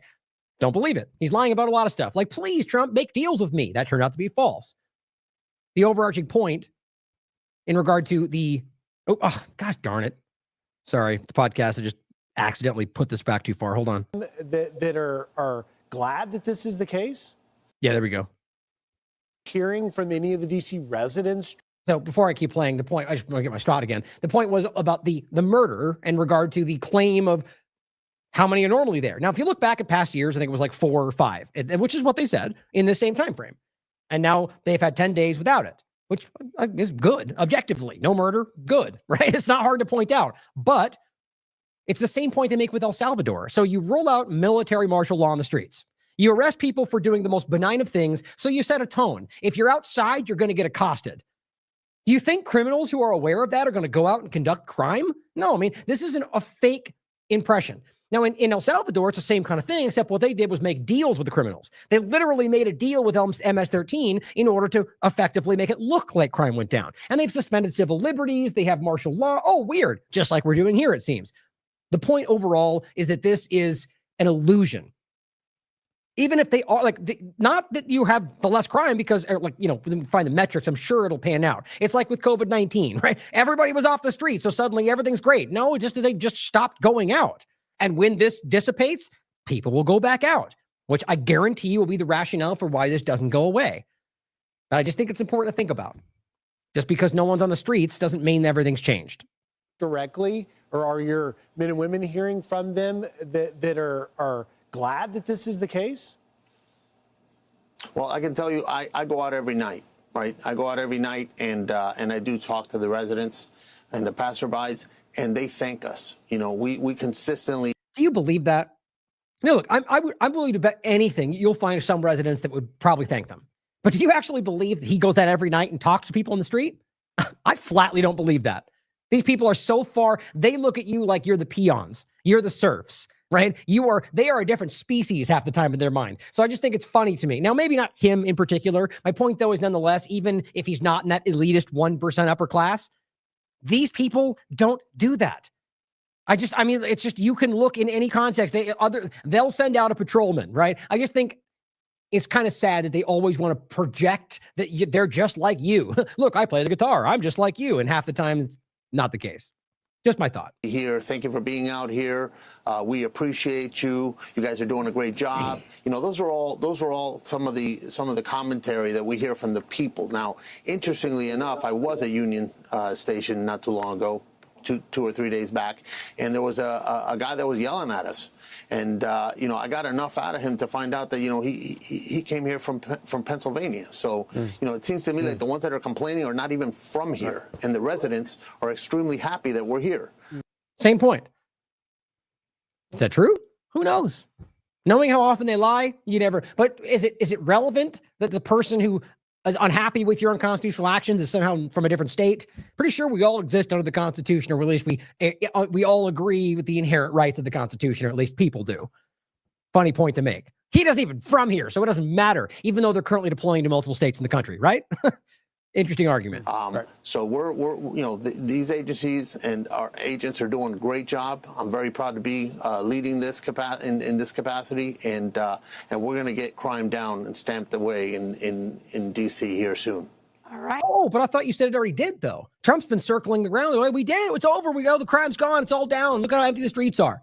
You see, the narrative is whatever they need. The moment right there, they want you to know it's happening. We're going to get there. Stick with it. It's going to go on for a long time, maybe 6 months, maybe a year, maybe an extension. We'll find out. But we're doing it for you. Then you have massive protests, by the way, of people out there protesting what's going on. Local people who then Stephen Miller. I was talking about Matt Miller. Stephen Miller, I showed you in the last show, calls them a bunch of white hippies, bunch of 90-year-old women that aren't even from here. which how the world he could possibly know that? And secondarily, you can quite literally prove that you have locals out there protesting. And yet all he wants to do is tell the people who have weapons who are now being pointed at them that they're all a bunch of monsters that are manipulating everybody. You know, says the Zionist who wants to destroy this country. I think that's very alarming. Most importantly, because of the idea that this is an all of federal response from IRS down to Amtrak. Very different than what we're being told right now. Now, let's not forget on top of that what we already showed you from the 12th. Pentagon plan would to create a reaction force for civil unrest. Literally, facing protests or other unrest is how the Washington Post frames that. So now apparently protesting is considered unrest, which is what Trump said before. I played it last time. If you protest, you'll be met with violent force or serious force. Well, since I said that, let's make sure we play it to get it correct on the record. Big on Saturday. We're going to have a lot of, and if there's any protest that wants to come out, they will be met with very big force. Very big force. By the way, for those people that want to protest, they're going to be met with very big force. And now, this is from the last time, right? This is before I think it was the LA point, but it's the same thing. He's literally telling you that you can't protest or we're going to go after you. Now, he also, in an executive order, made it clear, in particular for DC, by the way, in March, because he totally didn't plan to do this in DC, because in March, he literally wrote out for DC that there's exemptions for these, you can basically argue that certain protests are invalid.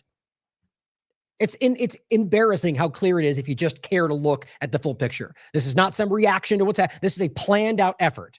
Now, many of them would be okay with that, even though the way they frame it in public says otherwise. But they're okay with that too, because you got to lie because Democrats, it's all rationalized by bad other side, both of them. This is about a reactionary force that won't go away. And it says about 600 troops, probably going to be triple that for all we know, in 2 main locations in the country that get rapidly deployed should there be protests they don't like. Welcome to Trump's America.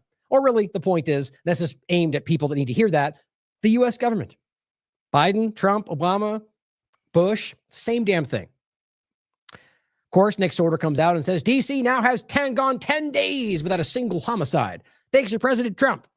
During the same day last period, they had 5. And liberals hate this. And probably just as many ridiculous liberals hate a positive thing if that's what actually happened, just like Republicans hate when Biden does something that looks good or ends up positive, because they're all children, especially people just like him. The point is, I don't believe that's the majority. I don't believe even remotely that most liberals are going, no, I want murder. It's just a dumb way to frame it. They don't like the way you're going about it. And that's the point I want to make. Look, on top of what I said before, if you are rolling out military martial law, if you're just deploying military to enforce law, whatever you want to call it, and you effectively reduce crime or lower murder to 0, it matters how you get there. And he would say the same thing if it was Obama or Biden, and you damn well know it. The point is, you're rolling out martial law on the streets, so people aren't going to be out there. And so you're doing an unconstitutional act. You are violating in foundational parts of this country and then going, look how great it is because of the outcome. Well, we've already talked about that. And we talked about it in the last show as well. The Machiavellian mindset that Trump already referenced with his Napoleon quote, that if I'm saving the country, there is no law I'm breaking. It's all back to the same stuff. It is the Curtis Yarvin, Alex Karp, and really the Curtis Yarvin philosophy, the Alex Karp, Peter Thiel, Mark Andreessen, all of them, Lonsdale, they all have the same mindset, and they are all driving a large part of what we're seeing. In fact, my opinion, I think most of this is about this rapid technocratic change out of this country. Nonetheless, you have to recognize that it's just one big manipulation. And for on top of it all, illegal and unconstitutional. True Street Media says this is a flex of unitary executive theory, a consolidation of power in the president via historically illiterate interpretations of our Constitution that we've been building for over a century as we transition back into the very thing our founding fathers sought to avoid. Very well put, and very sad. How many people pretend? This is my point, though, about the Knicks of the world. I don't think they care. They like with Musk or any of the rest, or Stephen Miller. They wear that MAGA badge because they want. It's like that meme of Steve Buscemi with the hat. Hello, fellow kids. That's what they're doing, and they're giving you what you want to see. So you think they're these big leaders, and they clearly don't care about the principle behind it. Trump says it, and it's the good thing no matter what. Fight it. Call it out. No better example than this, because this is so vindictive. Just, I mean, trying desperately. I mean, even at a point when most people are looking elsewhere right now, they're just desperate to make this person pay because they look stupid. That's genuinely what I feel is driving this, if not the larger point about whatever. I mean, I also really do think it's because, and I'll point this out in the article, he knows what happened in El Salvador. Almost everyone that's come back has told you there's rape, torture, horrifying human rights violations it's not by accident. It's the policy. There's a whole breakdown. I read a whole article about this well before this. This is what they're doing. In fact, this is a brief point I'll show you right here. First, this article. Abrego Garcia says Trump administration using threatened deportation to Uganda to coerce him to give a guilty plea. Right. The justice system. The idea is they're simply saying you do what we want and we'll send you to a place where you can be free. But wait, didn't you tell us that he was a criminal, a human trafficking MS-13 terrorist monster, but you're making a deal with him to be free in another country? Sort of like you're making a deal with Ghislaine Maxwell, a human trafficker. You know, they're lying about Garcia, by the way. The point is that we know Maxwell is clearly a criminal, and now they're trying to turn her into the victim and let her go free.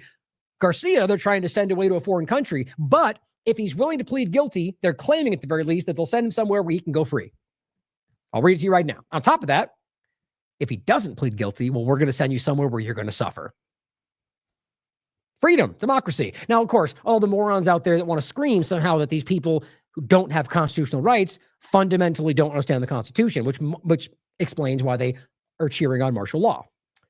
But as always, if you care to look it up, whether it is a illegal alien, a visa holder, green card holder, or an American citizen, naturalized or otherwise, they have constitutional rights. It is amazing how far we've gone that we can't even understand that fundamental point. Kilmar Abrego Garcia, the man illegally deported to El Salvador in March and returned in June to face human smuggling charges that he denies. And on top of that, by the way, that the judge had multiple judges, left and right, by the way, despite the claims they make about leaning left judges. Half of this conversation was including the Supreme Court, which is, I think, the majority of conservative judges have leaned in his favor. The point is that the smuggling charges that he said the judge said were I think it was physically impossible or some variation therein, because the numbers they gave would have, and they did this in the court, it would have amounted to him driving 7 days a week, all day long for the whole time, which is just stupid. It's not what actually happened. You can prove it. And so they made up numbers. I argued back then because there was a certain number they probably needed to go to a certain threshold. My point is they lied. They lied about the human trafficking claims because they wanted to kick this further. They wanted them to seem a big bad guy. They lied about the MS-13 charges. They've lied about all of it. All of it has come out in court, but the screaming Republicans who don't care will go with what Trump said on day one. Despite him getting embarrassingly caught screaming at a mainstream journalist that the MS-13 was tattooed on his knuckles, which was just embarrassing because it wasn't. And he wasn't saying the images. He was saying the numbers and the letters were there, as anybody with a brain can see, as he said himself in the interview 2 times. And he's wrong. It's not. And on top of that, experts, left and right, have acknowledged that what was on there didn't mean what they said it did, or that in most cases they don't even use them like that. But all of this is so far beyond us that doesn't matter to people that want to hear what they want to hear. He's accusing the Trump administration of attempting to coerce him into a guilty plea by threatening to redeport him to Uganda. Now, as attorneys for Abrego said in a Saturday court filing, the Justice Department is pressuring him to accept a guilty plea to 2 felony counts of things he did not do, according to the judges and everything else we've seen so far, promising to deport him to Costa Rica, where he would be free from incarceration. Of course, right? So he's a terrible person that we need to put away right now because he's killing everybody. He's a danger to the country, but we'll set him free as long as you give us the plea that makes it look like we won. Isn't that just insane? These people are so petty and small. It's just insulting. In conjunction with the proposal, the government produced a letter to Mr. Abrego's counsel confirming that he could live freely in that country, which would accept him as a refugee or grant him residency status and promise not to refoul him, weird way they write that, to El Salvador. This is what his lawyers put out. But after Abrego Garcia resisted that proposal, the immigration and ICE officials told his lawyers that they had decided instead to deport him to Uganda. Government officials informed Abrego's lawyers that the Costa Rica option would remain on the table, if he pleads guilty. It's exactly how I just framed it. And the whole point about Uganda is that they do get into is that's the bad side of it, right? You're gonna go to jail or whatever. They go to Costa Rica though. We made a deal for you already. You can be free. It says there can be only one interpretation of these events. The DOJ, the DHS, and ICE are using their collective powers to force Mr. Abrego to choose between a guilty plea, followed by relative safety, or rendition to Uganda, where his safety and liberty would be under threat. That's what his attorneys wrote. And remember, again, guys, the courts thus far, and even the U.S. government has been forced to acknowledge, Rubio and the rest, in court, that they did not have the case they claim they did. But they'll sure as hell scream what they want you to hear in public. Now, it says the allegation by Abrego's lawyers comes a day after Abrego was released from a Tennessee jail, where he had been held since returning to the U.S. in June. Now, remember, his own lawyers petitioned to keep him there for a while, when they could have actually gotten out before what comes next, because they were threatening to deport him. And they had to get some kind of like promises they wouldn't, and they still didn't believe them. Like their own DOJ lawyers said, look, we don't want to do this because we're worried that ICE is going to take him anyway. I mean, these are lawyers that just understand how bad that makes them look. Not, and yet they know the government doesn't care. And so they let him stay. But now eventually they just let him out. And then right after it, because they already promised they weren't going to do this. And then right after he got out, they dumped this in his lap. And now they're letting him decide, apparently.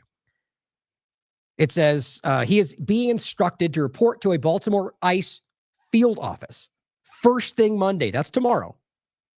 So in what world you're going to go?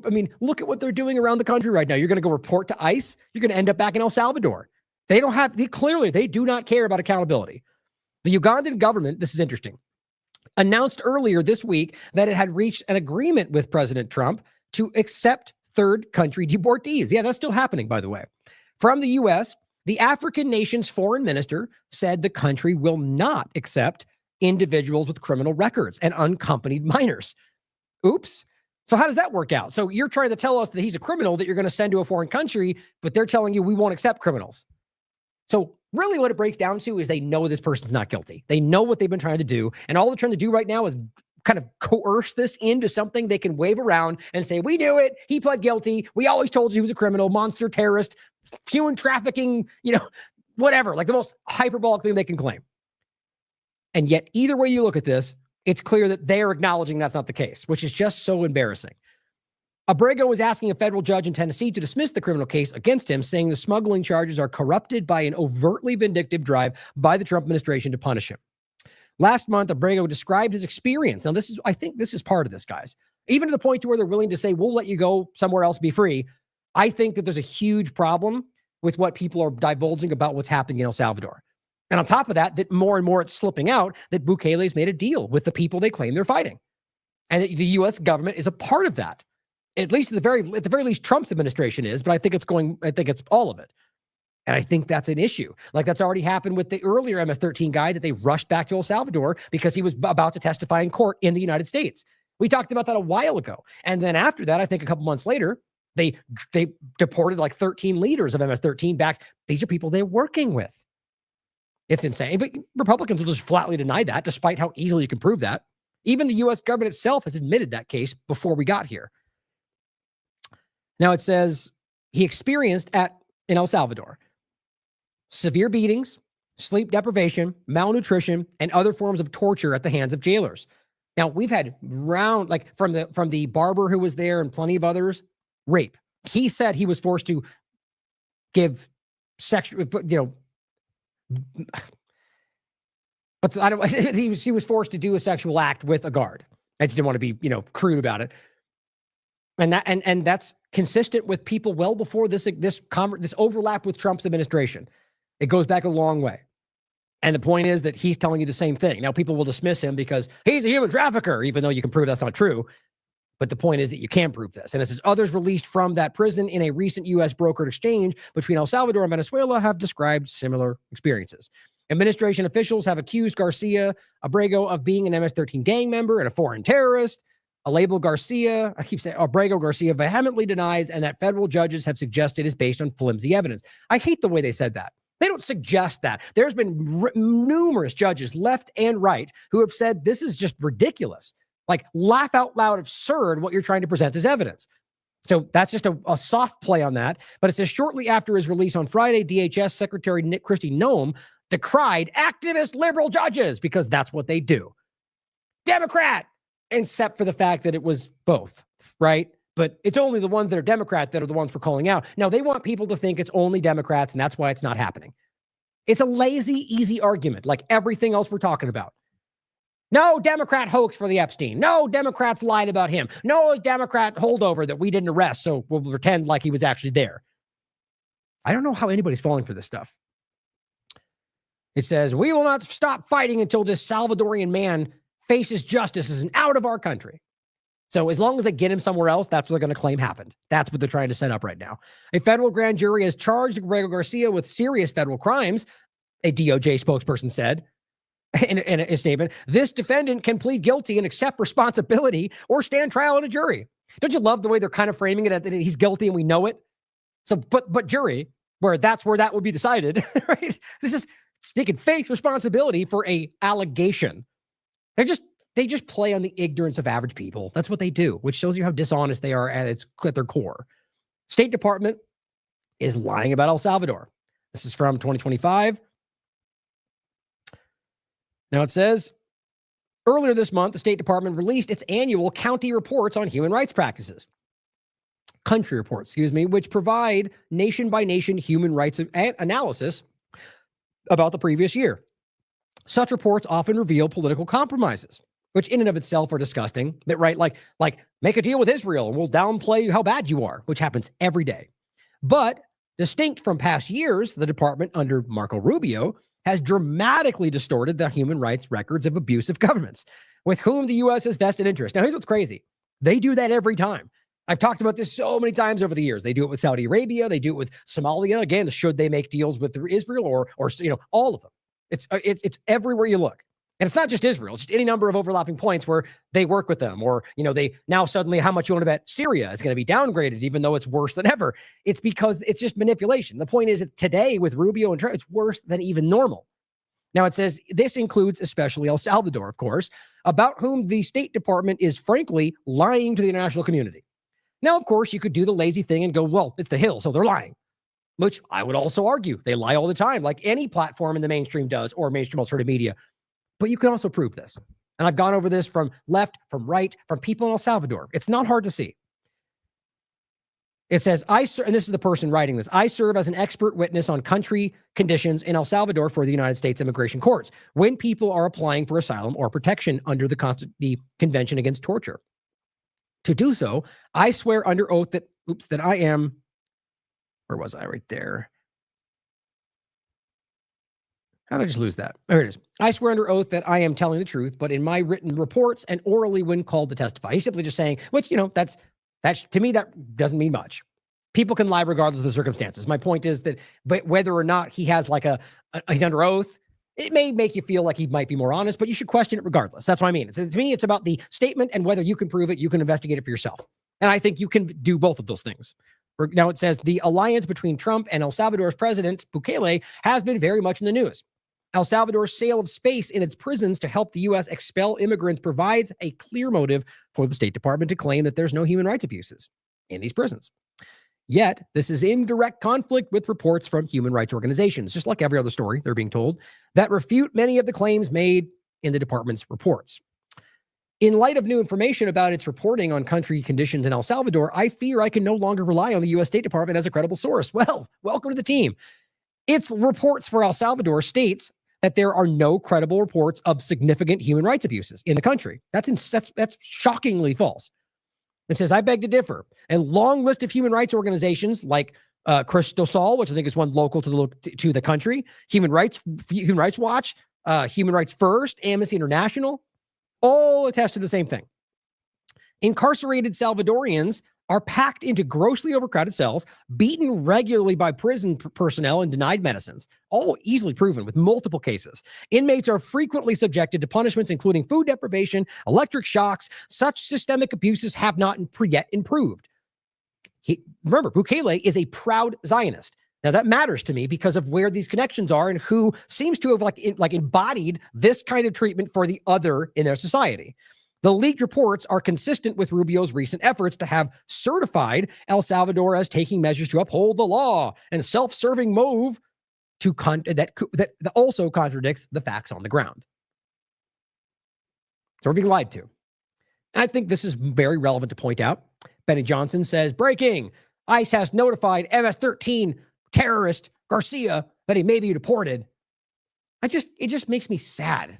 Like at one point you just get angry, like, oh, he's lying, he's influencing his millions of followers with flatly incorrect information. But it's just sad, isn't it? Like, it's just like, okay, you could say that this person, like at the very least, if you're going to be honest about it, it would be accused. But the way that they just come over the top and just call him an MS-13 terrorist, gang member, rapist, human trafficker, I just don't get why anybody, anywhere, takes these people seriously. You can easily prove this stuff is not the case right now, based on Republican judges too. But they do their job. They come out and they yell the narrative. I mean, I just posted something underneath the DHS account the other day saying you're embarrassing Americans today. It's things like this. Whoever's running this is probably some 16-year-old Doge worker for all I know. I mean, look, I don't have much respect for the government in any case, or any government. But nonetheless, there's usually, you expect some level of decorum because it's embarrassing because people in the world look at us and they put this out on Twitter. It's just, go home. That's it. Go home. It just makes me sad again. Go home.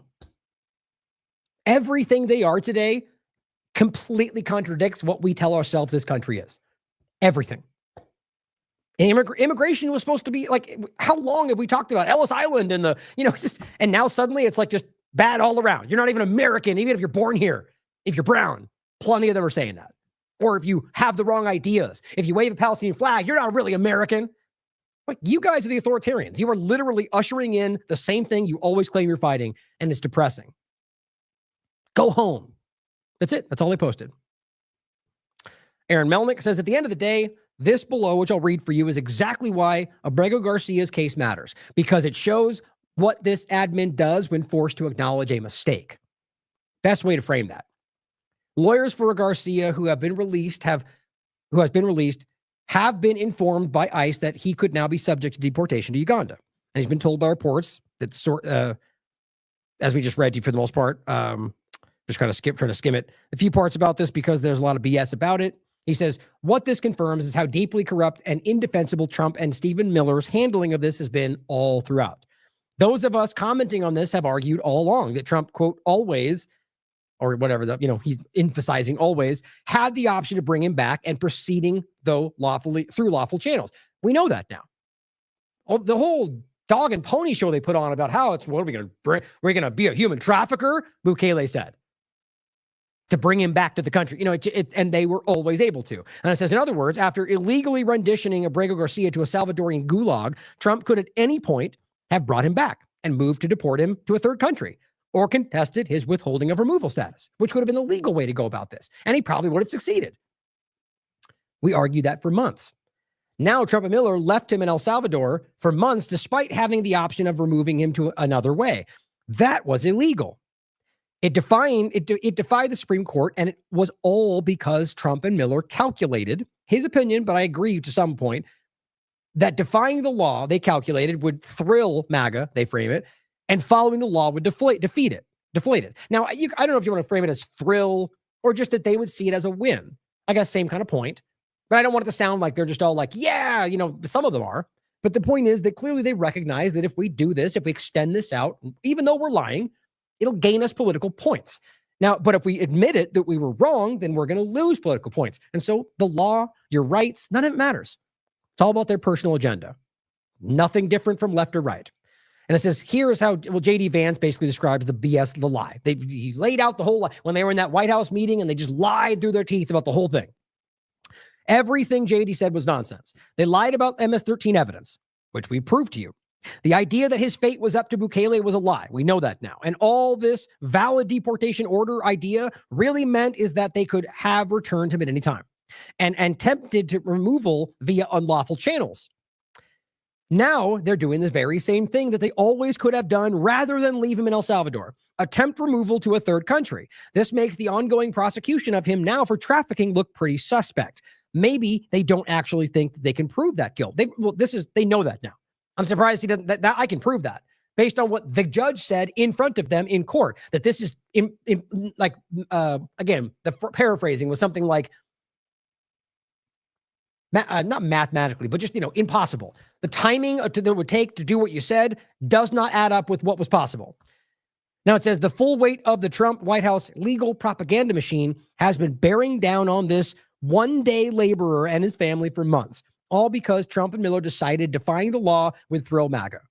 No one should accept how the U.S. government has treated this man. An absolute disgrace.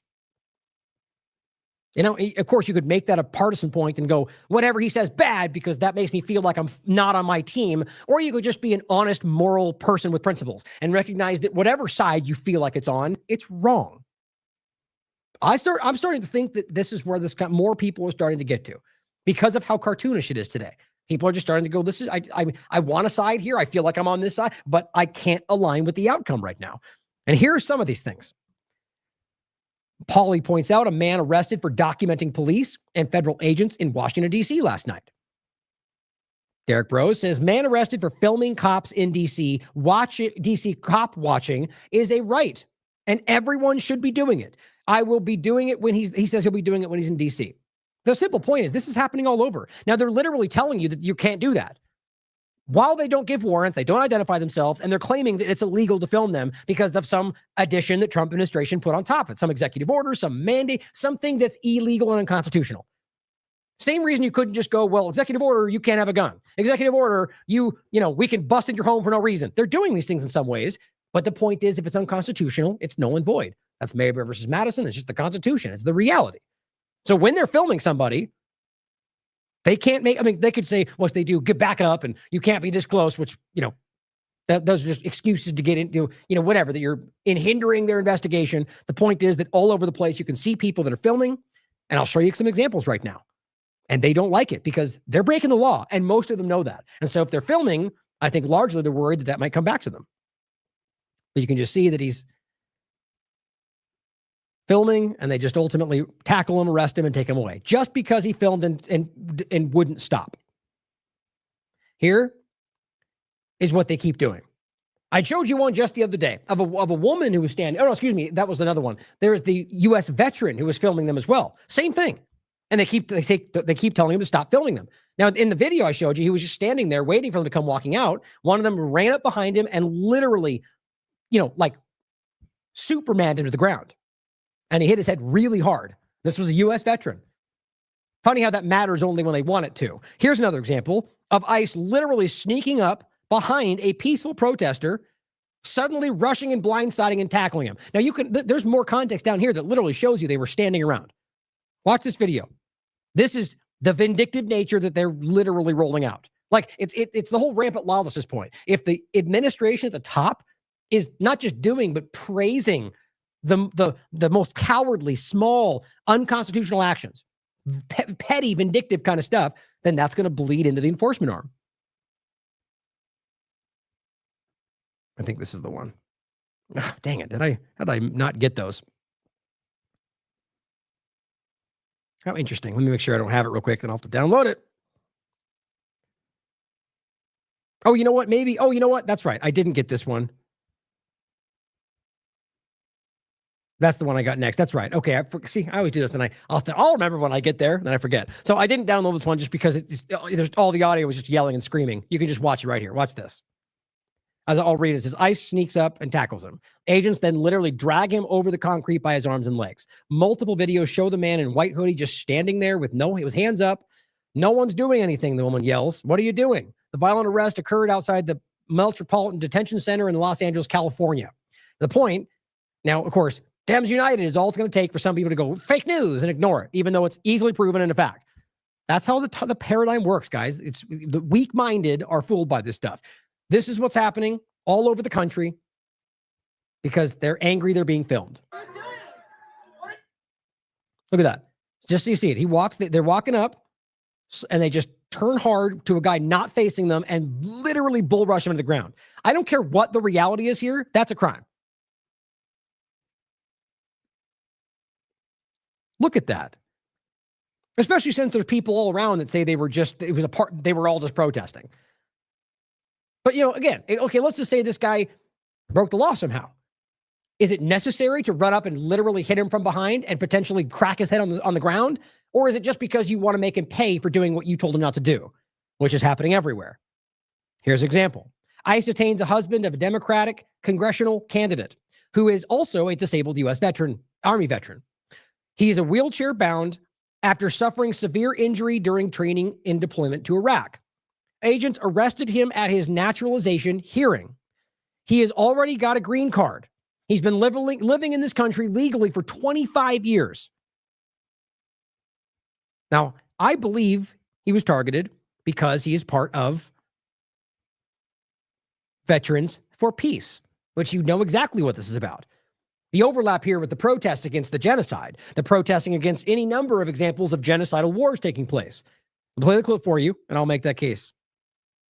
Concerns a father and U.S. Army veteran taken into ICE custody in Tukwila Thursday. Zahid Chaudhry is a permanent resident who went to a naturalization hearing in Tukwila and ended up detained by immigration agents. CARE, the Council on American Islamic Relations, is demanding Chaudhry's release. This photo was taken just before the hearing. His wife, Melissa, says Zahid has been trying to get citizenship since 2003. Melissa says he was originally born in Pakistan, is a green card holder, and has lived in the U.S. for 25 years. He also served in the U.S. Army. He was injured during active duty and now is wheelchair bound. His wife is Melissa Chaudhry, who ran for Congress in Washington's 9th District last year. She tells us Zahid has been waiting for this hearing for a while, but... Now, with what's going on today, are you of the mind that these people, the Stephen Millers of the world, the rest of them, with how clearly they are acting politically, or the cop on the street that goes, liberals already destroyed it, when they say you've destroyed this country, and the response is liberals already did that?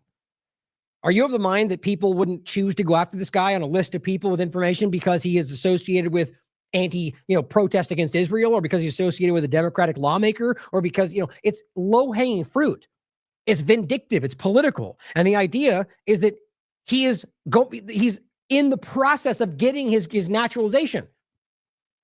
So what are you arguing? That he's illegal? He's got a green card. I just think it's so far over the top. And on top of that, fought for the U.S. military, which I'm not saying that's something everyone has to respect.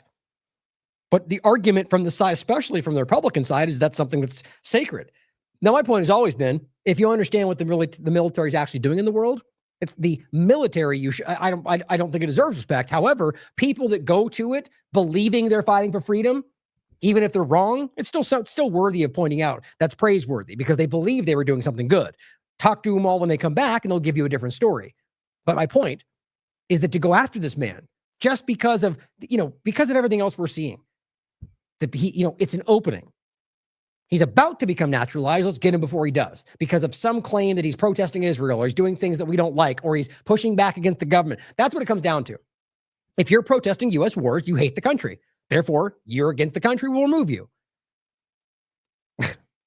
Just don't believe. Yeah, it's just sad. It makes me sad, especially today. It is just kind of weighing on me today how depressing it is to see. I don't think it's the majority, but it's far too many people who truly do not understand, either don't care or don't understand that they are the force that's destroying this country. And it's not left or right, guys. It's anybody who is allowing authoritarian structures to get, and we saw it during COVID with the left. We're seeing it right now with the right. If you're aware of all of it and you have principles, start calling this stuff out, everywhere you can, online, anywhere else. After several hours, she learned he was detained and transported. She tells us an ICE agent refused to tell him why he was being taken into custody. Chaudhry says her husband has a misdemeanor charge out of Australia, but her family never believed it would be an issue. There you go. Great. So a U.S. veteran who has been here for 20 years, who has a green card, has a violation from another country. They're using whatever they're using. That is not enough, by the way. The idea that you can just remove, it's a privilege. Well, yes, in many cases it is. But once it's given, then they're protected under the law with constitutional rights. By the way, anybody is. The reality, though, is underneath the point of the actual, not the everybody's got rights point, but under the laws that exist within that for a green card and whether or not they can remove it, applies to very specific circumstances. I've already gone over this. You can't just go, you ran a red light, therefore you're out of here. That's illegal. And I can prove that. I've done it many times. This is over the top, especially since it's clearly not all the violent criminals and the rapists and the gang members. That's the vast majority. Like the vast majority of what they've gotten have not been that. I believe they will do their best to make anybody believe there's a reason. I think the real reason is something they don't want to admit. And that is that his power combined with his principles, he's a very personally charismatic and somewhat politically influential man. They don't want that type of personal power. I agree. And that type of principle outside their control. And they especially don't like to see that in a brown man from another country who speaks with an accent.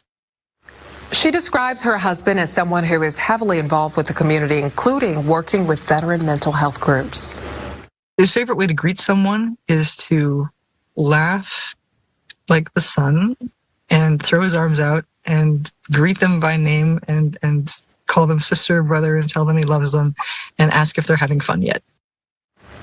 Zahid is the father of 2 children under the age of 3. Melissa says she has not told her kids what has happened yet. I wish I could lie to them enough to be like, Bob has gone away for a while and, try to hide them from the truth of it. But I think they're going to wind up getting a pretty clear picture that Bamba was taken from us. And we don't know when we're going to see him again. I don't think I'm going to be able to hide that. It's too visceral a reality in my soul. I can't keep that from them. We reached out to ICE to ask why Zahid was taken into custody. We're still waiting to hear back. Once we learn more, we will bring you their response. Which will never come because they don't care, because they're not accountable to you or anybody else. Right? This is the depressing part of this, Like, it's just sad. Do you think, is that who you think we're going after? They're literally just scooping this guy away. No one's telling you where. Nothing even matters. Somebody who has served this country, at least the military. It's just incredible. The kind of people that cheer this kind of thing on are the people like Laura Loomer. The ones who continue to do somersaults about how they got Gaza amputees turned away from this country. It's just like a vile, disgusting kind of person that leads a lot of followers. And the sad thing is that this doesn't make any sense. He didn't do anything wrong, but because he's brown and because he supports things that are against Israel, they'll manufacture justifications. Democrat people that are pedophiles and rapists and communists and whatever nonsense they scream, which is what they do every time. Always hyperbolic, always, if you support Palestine, you're now a Muslim jihadist terrorist. That's how dumb this gets. And they are literally, in many ways, influencing the Trump administration. How embarrassing for conservatives to see a moron like Laura Loomer literally influencing policy. Just shows you how broken this place is. Here is what he's a part of. Oh, well, you could see there was more too. That was the one that I think stands out to me as the one that probably matters more. But you can see Army Service. These were the awards he's gotten. Army Service Ribbon, Global War on Terrorism Service Medal, Armed Forces Reserve Medal, Reserve Achievement Medal, the National Defense Service Medal, the Recruitment Achievement Medal, Army Strength Management Award. And then he doesn't break any crimes, and he's going through the right channels to become naturalized, and they go, oh, you've got an old thing from years ago. You're a criminal monster. Get out of here. Meanwhile, they're making deals with human traffickers that can stay here because they want to lie about Garcia, or they're letting MS-13 members go because they have a deal with Bukele. Clearly, we're working with the good guys. You can clearly tell that, right? So here is Veterans for Peace. Stop genocidal wars, right? You can look through this for yourself and recognize the obvious. Calling out Capitol Police arrests and what they're doing is wrong. This guy was a problem for them. He was a politically active person like a Khalil, who they can't allow. Now, overlapping that, just as always, the beginning with El Salvador taught them a lesson. We have to do it secretly. That's all. The lesson isn't don't do the wrong thing. It's that we have to hide it better. That's a government mantra. David Ciorta points out the private jet lobby created a legal loophole for celebrities, which, by the way, is an interesting thing to think about, right? That they've created this way where they're allowed to hide their flights under probably some guys that they'll be followed and tracked and account, which is to some degree probably true. Elon Musk showed that interesting overlap when people simply just showed public information about what he was doing. But they've got a loophole. So if you basically fly private, you can do whatever you want, which usually means they can traffic drugs and they can take people wherever they want. Same thing with diplomats. They live in a different world. They live in the elitist class where they can do what they want. But now ICE is doing the same thing. ICE is using the same loophole with private jets to deport immigrants to people we don't get to follow. How much you want to bet this is happening so much more than we even know? Secret flights going wherever else, and now we don't even hear about it because no one's reporting it. Doesn't that terrify you with how much they've lied about that you can just be disappeared by supposedly this democracy saving the world from monsters? It shows you're not in the place you think you are. Oh, and there's another report of this American citizen who was arrested by the U.S. government. Oh, wait, I'm sorry. That I made a mistake. This was a U.S. citizen that was arrested by Israel, who's currently in prison that they've never released. So you're supposed to ignore it. That's the truth. Now, we're going to come back to this later. I will talk about this in the overlap with the Israeli government member that's under Netanyahu that you all know about the story. I'm only going to touch on it at the end because it's been very widely covered, who was allowed to be removed from the country, even though he was part of a child sex sting. They caught him. They took everyone else. They let him take his passport and let him leave, including the two Zionists within our government that allowed that to happen. The point is the tale of two stories here. This American citizen went to visit his family and is currently in a prison in Israel. Have you heard about that from your American citizen government? Have you heard about that from the pro-freedom, pro-democracy, pro-America? No. America first. Where are they right now? This is an American citizen is in prison, who's lost 20 pounds, who's got scabies because he's in the wrong place, because he's the wrong skin color. That's what happens in Israel for an American, and your government doesn't care. Meanwhile, an Israeli child predator comes to this country, gets caught, they let him go. He's currently safe in Israel. He was just doing rounds on the media talking about, he was before, and I'm now doing more. Before, he was talking about the idea of how he's involved with the one taking down most of the things online on Twitter.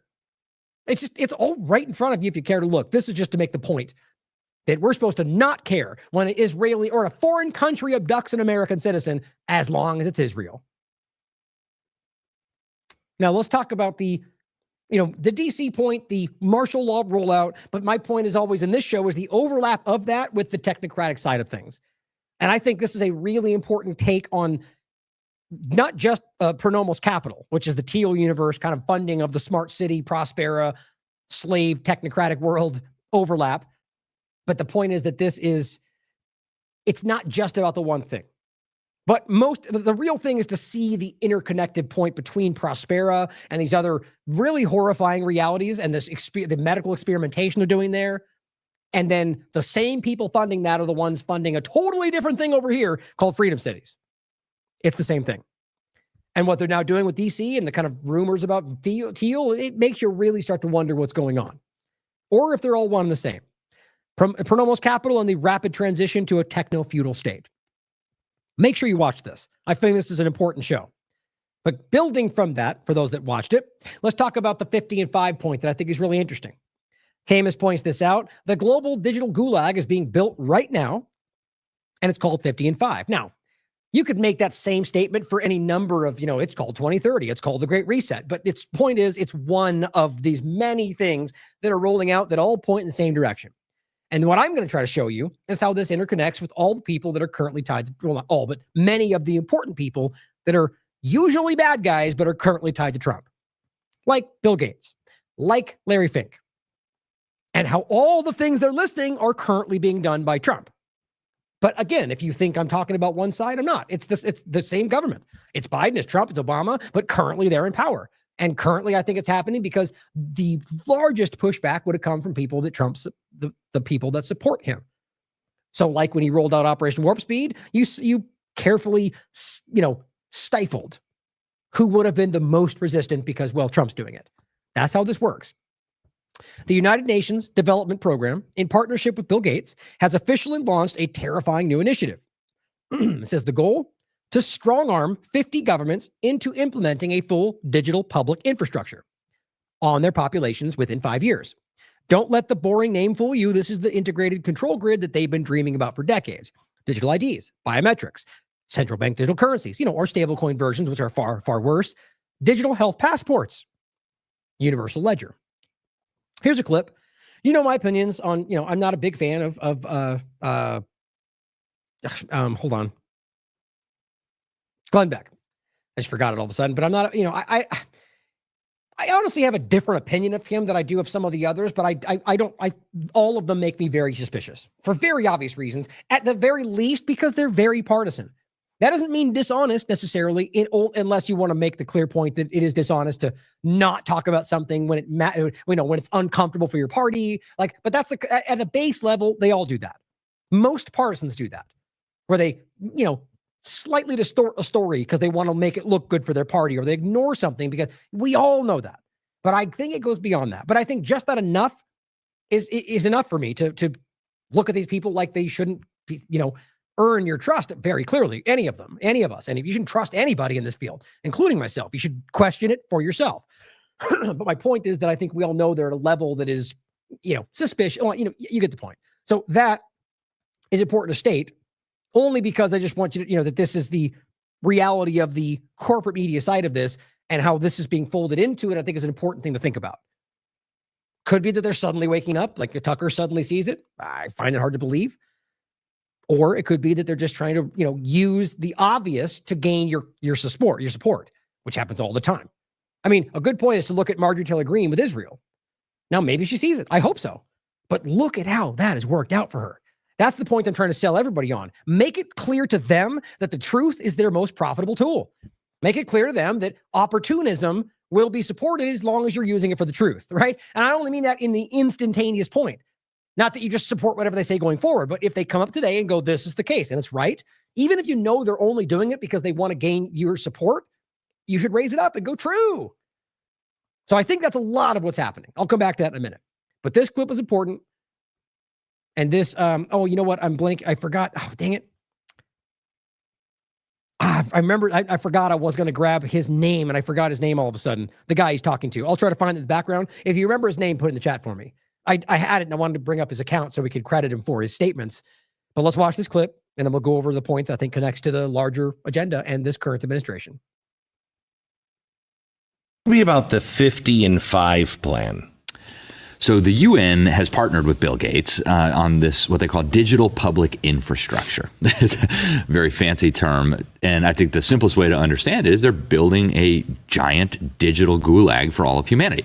So the UN Development Program has officially launched this. It was officially launched at the end of last year, where they're going to get 50 governments, they call them countries, but really they mean governments, to impose at least some major element of this digital public infrastructure on their population within 5 years. So 2028. Passports. Digital IDs, and those are already emerging. In fact, many states are developing these. I just went through the airport yesterday. You can scan your digital ID QR code, right? So that's happening. And that's really one of the main reasons for the COVID absolutely nonsense. The architecture. Oh my God, Glenn, you're so brave. You finally got there. Good job. Just think about that. It's super brave to come out and say the thing that literally everybody in the world is acknowledged by now. But remember, in the time, they were pulling their punches. Maybe he was just wrong. Or maybe not. That was laid down is the backbone of this global control grid that they're building. So then you've got the central bank digital currencies, which are already being unveiled. Right? They've already been released. The World Economic Forum just said a few days ago, 98% of the governments and central banks in the world are working on these CBDCs. Once they're fully operational, I guarantee you, they're going to start waging war on cash much more openly. They'll say it's a tool for terrorists, pimps, and every nasty thing, tax cheats, everything you can think of. Then you've got the payment processing systems, and you've also got, we just had the head of the World Health Organization talk about this recently, the digital health certificates, the digital vaccine passports. They're taking what the EU developed during the COVID, which, by the way, the European Commission was promoting vaccine passports in May of 2019, long before anybody ever heard of COVID or anything like that. So they're taking all of this together, and they are using it to build a control system that will not just be able to surveil and monitor everything you do on an unprecedented scale. When you combine it with AI, the ability to make sense of all this data, it's just mind-blowing, but also to manipulate what you do. And so they're talking about this, again, pretty openly. If you look at the World Economic Forum meetings, they talk about the benefits of programmable central bank digital currency, where they will be able to say who can buy what, when, under what conditions. And then the Bank for International Settlements, Carol Quigley, to go back to him for a moment, Bill Clinton's mentor, the guy who really exposed this global agenda to create a one world system. He said the apex of the system was going to be the Bank for International Settlements. This is an institution that's almost entirely unknown to Americans. And what they are working on right now, and this is not a secret, it's not a conspiracy because it's not happening behind closed doors, is what they call a universal blockchain ledger. They want to tokenize every asset in the known universe, every farm, every car, every house, every tree, put it on this ledger, this blockchain ledger, and then you're only able to interact with this blockchain ledger using your biometric digital ID, using your central bank digital currencies. And so if I want to buy something from you, I can't just hand you a $100 bill. I've got to go on my device, connect to this blockchain system, transfer the central bank digital currencies to you. And so this is a mechanism for controlling humanity that I think is really unprecedented in human history. And when you take it all together, it's very obvious. Right. Katie got the point already. As she said in the chat, such edgy reporting. Am I right? Well, quite literally every single piece of information you heard there has been talked about by Whitney Webb, Derek Brose, myself, most in the IMA for a long time. David Icke, way before that. Jerry Corbett, way before that. So I just, that doesn't mean it's unimportant to point out now. But interesting to see the way these things evolve. And then the way it's sort of framing, like who apparently, it's just, the way these things are cultivated is to get you to think, like, cap off where your information goes, right? So you don't really see the full picture. You kind of build it from here forward, and you get people thinking that we're breaking it down right now. We're at the front lines of breaking, and all you're really doing in many cases we've seen in the past is now that information, like at this point, they've already used what they want from it. Right? Now it's okay that you see the COVID thing was a lie because they've moved into the next thing. Now they're going to use your awareness of that to drive you into the next thing. It's not hard to see. And this is a very clear tactic. And so whether that's the case or not, you can decide. I don't want to always say that somebody saying the thing late is a deceptor or a deceiver. I don't think that's always the case, but it's worth considering every time. But overall, it's important, right? Not just, everything they listed there is old information, like very much so. But the new 50 and 5 is something that is important to hear. So I'm glad you guys picked up on that. But this is where it goes. Here is the actual plan. This is 50 and 5, implementing digital public infrastructure safely and inclusively. Now, again, every part of what this is, you guys could probably type out in the chat before I even look what every one of these things are. Because you've been watching the show, because you've been looking for yourselves, because it's really obvious to see if you're paying attention. But overall, you can look through it and understand the interconnectivity of it all, interoperability, where you are either a part of it or you're not. And we know what dictates whether you're a part of it, whether you say the right things, you have the right political opinions, whether you buy the right stuff, whether you endorse the right political parties. Like, this is what is being built. And of course, point is, the Gates Foundation, as well as others that we could add, UN, of course. The point, though, is to make this continuing point. That if we know that this is happening, and we know that people that are aggressively, adamant about it are currently involved in the Trump administration, then that should be, at least raise some concern, right? At least, conservative or otherwise, you should go, okay, well, maybe that's a problem. Instead of going, well, I know Trump's the right guy, so I don't care. Unless it's, the same situation for a Democrat, then it's the biggest deal in the world. Don't be one of those people. Be honest with yourself. So let's talk about the many different points of this. First, the Bill Gates point, and then I'm going to go through different examples of every checklist we just showed you, the digital ID in one way or another is being rolled out right now in this administration, but also just before that in this country and pretty much every country in the world right now. But as 7Cs points out, Bill Gates is excited to work with Trump. Zuckerberg, excited to work with Trump. General point, all of them. Netanyahu, Trump will speak at Davos WEF meeting, which he did. Trump is working with Larry Fink on economic policy. He is. Trump is appointing George Soros banker to run the Treasury. He is. But I wanted you to hear this clip. Here's Bill Gates. And you already saw this. This is him just telling you how excited he was because of his meeting with Trump. Now, remember, that was about the vaccine direction. And what has happened? Well, they're sprinting in the direction of what he likes, the self-amplifying or trans-amplifying shots. You could look at his own information to find that out for yourself. And he's excited about where it's going. If you think they stopped mRNA, you're not paying attention. You're not watching the show. You're not engaging with the source material. You're listening to Republicans scream. The truth is, you can easily prove that they are very clearly continuing even just regular mRNA COVID shots when it's from Arcturus and Amplitude Therapeutics. Those are continuing. It's on the document everyone's pointing to. And as well as that, they're leaning into self-amplifying shots in all of those directions. On top of that, mRNA in every other field is still continuing. And there's been new mRNA shots for rabies, for dogs. It's just over the top. But this is why Gates was excited, in my opinion. I had a chance to go have a long and actually quite intriguing dinner with him. What did you discuss? What was intriguing? Yeah, and then he arrested him. Deep state going down, right? Or not. Or he said, oh, he's a good guy and he cares. And Clintons are good people. 4D chess, wink, wink. It's going to be 17 years later. We're going to get him. It's just sad what people do. If this guy was going to go to jail for the crimes that he very much did commit, which left or right, you should be able to acknowledge that.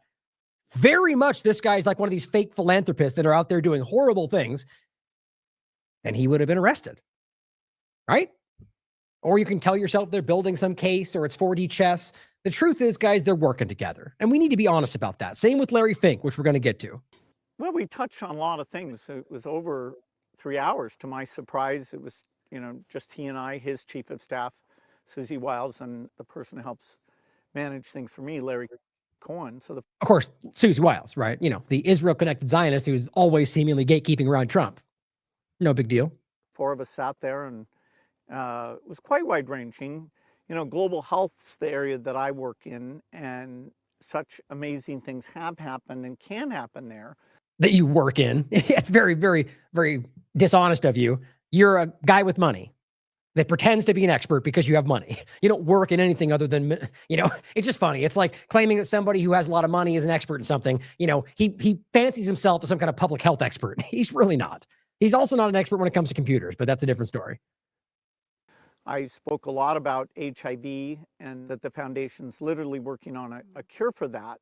We're at an early stage, and so he, in the COVID days, accelerated the vaccine innovation. So I, was asking him if maybe the same kind of thing could be done here, and we both got, I think, pretty excited about that. We talked about polio, where we're very close to getting that done, but if you stop, it'll spread back. And so I explained why it's been tough in Pakistan, Afghanistan. We've had cases show up in Gaza. We have cases in Africa. And he was fascinated to hear what he could do to maximize the chance that during the next 4 years, that incredible milestone will be achieved. I felt like he was, energized and, looking forward to helping to drive innovation. I was frankly impressed with how well he showed a lot of interest in the issues I brought up. Yeah, there you go. Right? Bill Gates happy with what he's doing. Clinton's praising his direction. It's almost like they're on the same team. But remember, in the vaccine point of it all, every one of those places he listed off, they didn't have outbreaks because they didn't do them. They got outbreaks because it almost directly followed the use of an oral polio vaccine. I mean, that's even Associated Press reported that. So he's just, like, you have to understand, that's Bill Gates willfully deceiving you about what actually happened because that's part of his agenda. Now, you can always pretend it's because, well, they made a mistake, and by admitting it, it's only going to hurt the direction that he believes is good for the world. I don't believe that. But even if you believe that, that still means them being dishonest. So the point is that Bill Gates is clearly in line with Trump's direction, and that's been fleshed out by what they're still doing. It's not hard to see. You think Stargate is something that Bill Gates is unhappy about? So, beyond that, Larry Fink, who's interviewing Bill Gates right here, or the other way around, either way you look at it, the point is that these two are also working together, both of which are very close to Trump's current inner circle. That should matter based on everything we've been told by Republicans up until now. And again, I'm making a point by saying that I do believe that Gates and BlackRock in general are problems for many reasons I've covered many times. In fact, I'll include an article Josh Walkros wrote for TLAV about BlackRock that's a good breakdown. But let's watch this. Camus again. Bill Gates is back, not with a solution for the planet, but with a blueprint for control. He assembled a cartel of the world's most powerful corporations. BlackRock, Microsoft, that's like embarrassingly infiltrated by Israel. We'll show you that in a minute again. GM, Bank of America, under the green banner of his Catalyst Fund. His smooth promises of bringing costs down and helping all countries participate are a smokescreen. Here's what he's really saying. He's creating a public-private monopoly. They will use their influence to funnel billions in government tax credits and recovery funds, your money, into their own chosen projects. They will guide the effort, designing a market that mandates the use of the expensive green products like syn fuels and hydrogen, eliminating the true competition and consumer choice. Now, some of that is the way that Camus sees it. And I actually do agree, but to be clear, part of that is the way he sees it going. There's other ways this could go. Either way, it comes down to the manipulation of it for their benefit, would be the easiest way to put it. And it says, this isn't philanthropy. Now, what's the word? There was a word for that. I don't know if it was Corbett that made it up, but there's a word that it's like for fake philanthropy, or like, I don't know. If you remember that word, give it in the chat. It's a good word. It's like, where they're using philanthropy, but it's really not about philanthropy, or they're using the idea of it to do something else. But it says it's not philanthropy. It's the Great Reset in action. I agree. And it's exactly what's rolling out right now through the U.S. government, just like it was under Biden and before. It's about using the climate agenda to consolidate unprecedented power in the global energy supply. Now, yes, in one case, it's about the climate agenda, but we're clearly seeing the same things justified from the other side of the paradigm. I'd like to believe he sees that, but it says, and ensuring you pay for a system they own and control. Right? Doesn't that sound very similar to like a CEO authoritarian run city run by a dictatorial CEO technocrat like a Thiel or a Mark Andreessen? Yeah, that's exactly it's the different flavor, but the same outcome. This is the ultimate corporate takeover dressed up as salvation. Yeah, I agree.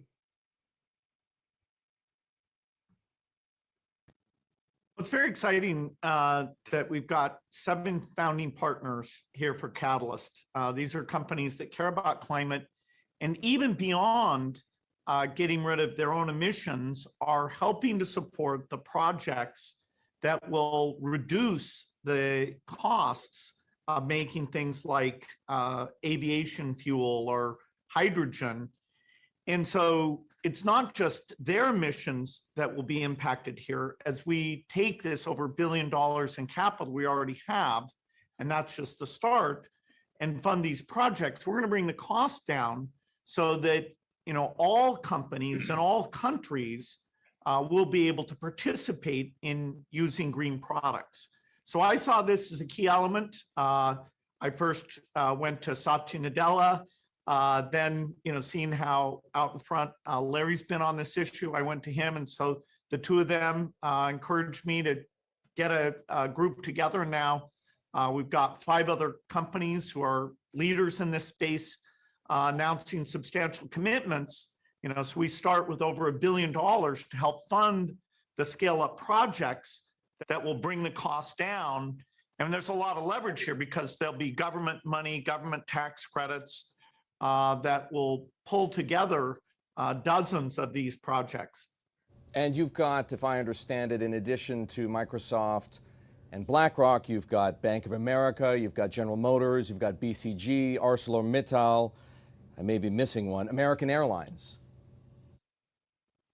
Those are the 7. Look at Gates' smile, by the way. Also, and clearly I forgot. So it's this guy's interviewing both of them.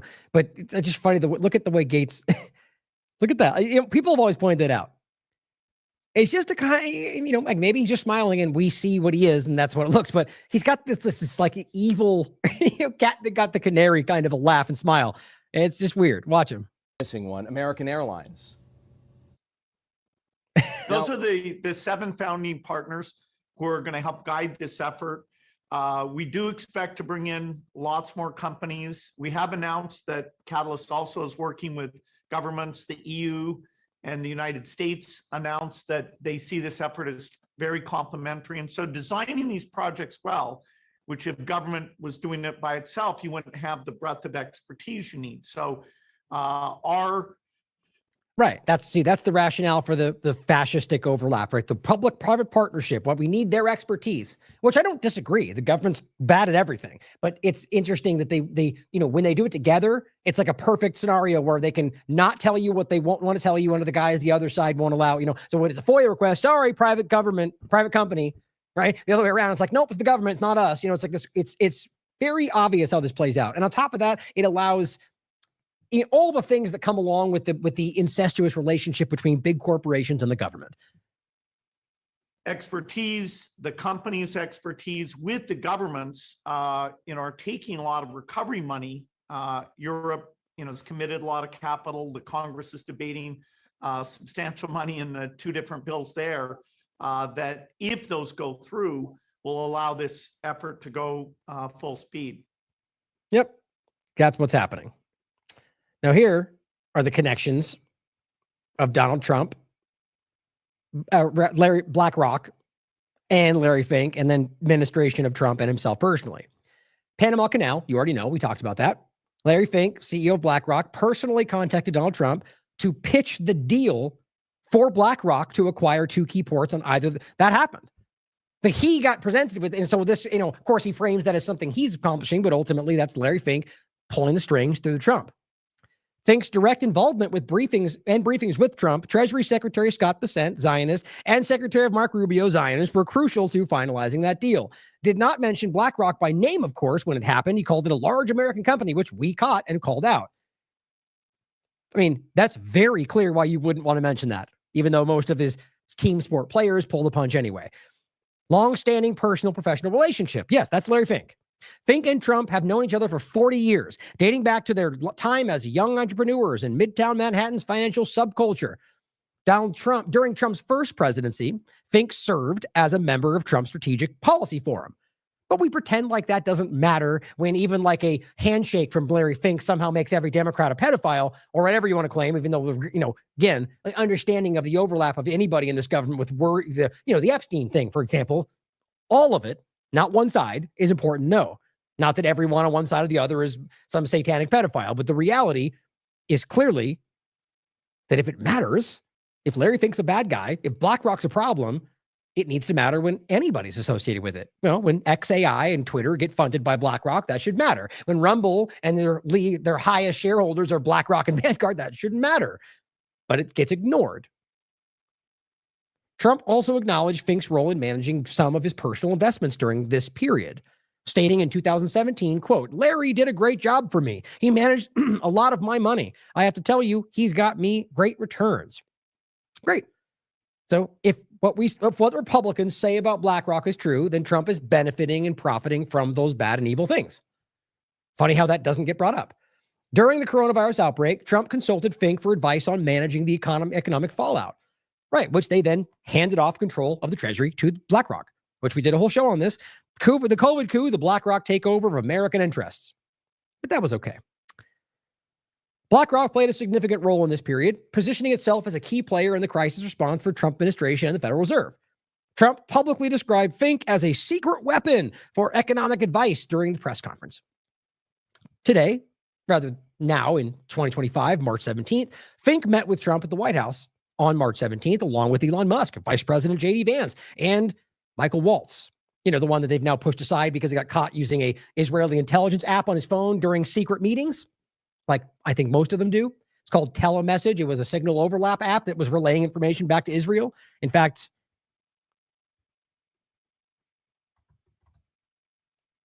of course. Let's do... That's frustrating. Is that the one? That's an important show to watch. Nope. Here's an old one, by the way. Trump signs executive order saying Judaism is now a nationality. No, it's not. New toothless NDA allows Yemen and Iran wars. How funny. Here, now that I got it open, let's do this. And it should pop up. Or was it Signal?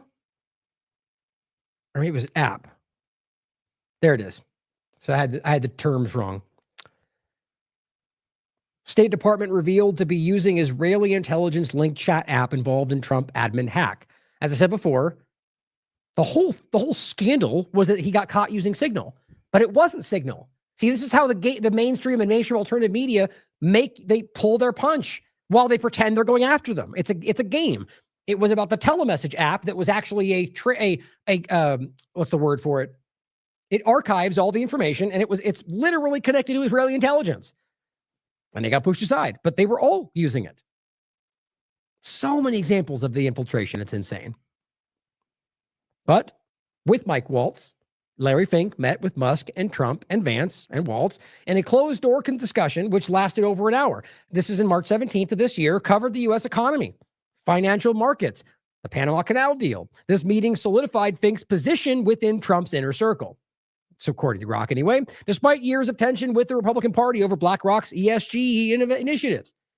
Right? So he basically just kind of was like, well, now we're going the Republican way. What does that show you? That they really just care about the outcome, not the narrative that gets them there. So now I'm on your side. So now we'll make it about immigration. Can we keep going forward? All right. Made a strategic pivot to align with Republican priorities. Yeah, because it doesn't matter. It's about the use of it. It's about control. BlackRock's massive financial influence, managing over $11.6 trillion in assets, made it a natural partner for Trump's administration. The point is that $11 trillion, guys, they're controlling the world. I mean, and I don't mean that in some it's sort of hyperbolic. I'm not saying that in like every possible sense, but think about how much money that is. The amount of control over that information, over companies, I mean, that's why it is what it is. BlackRock is literally invested in damn near everything.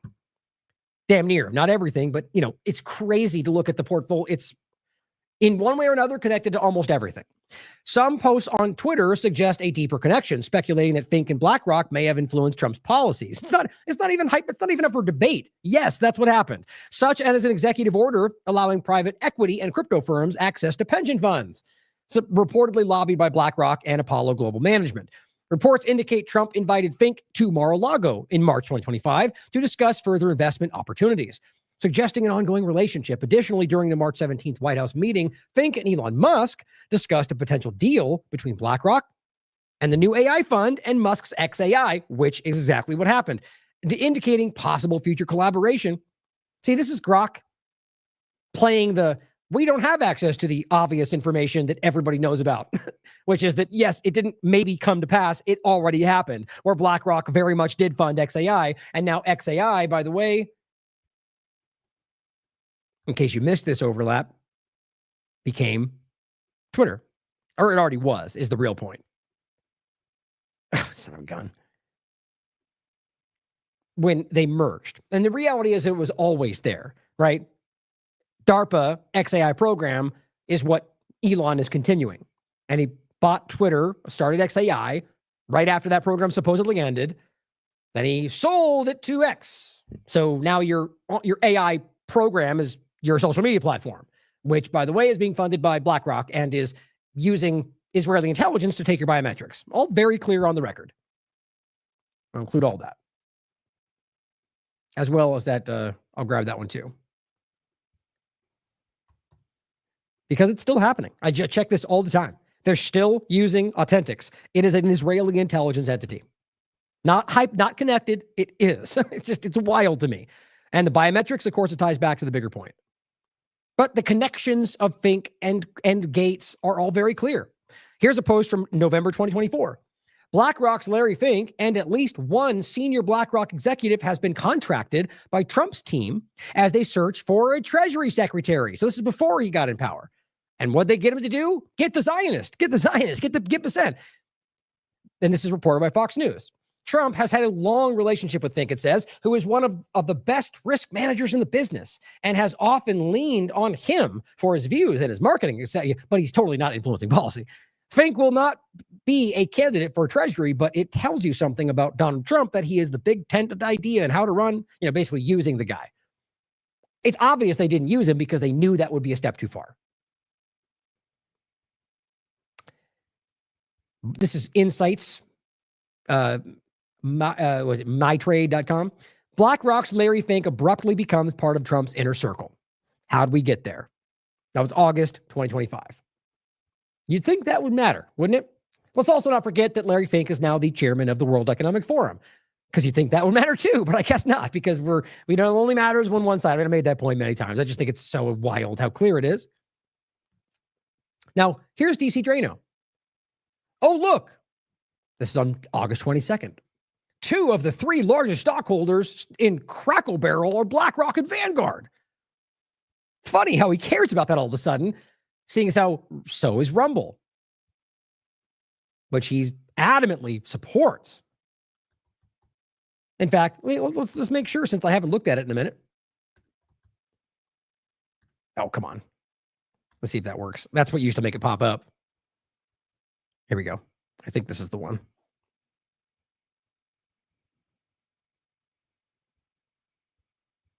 Is that the right page? Which one was it?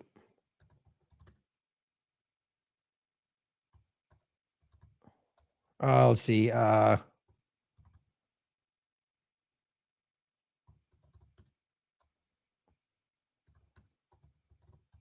see if that pops up.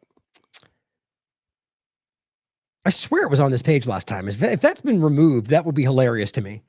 Now I don't. Oh, there it is. Not removed in the sense like they didn't show it. But now look. So now Cantor Fitzgerald is suddenly bumped to the top, which I don't mean isn't even necessarily like could just happen on its own. But before that, it was Vanguard and BlackRock. Rumble Inc.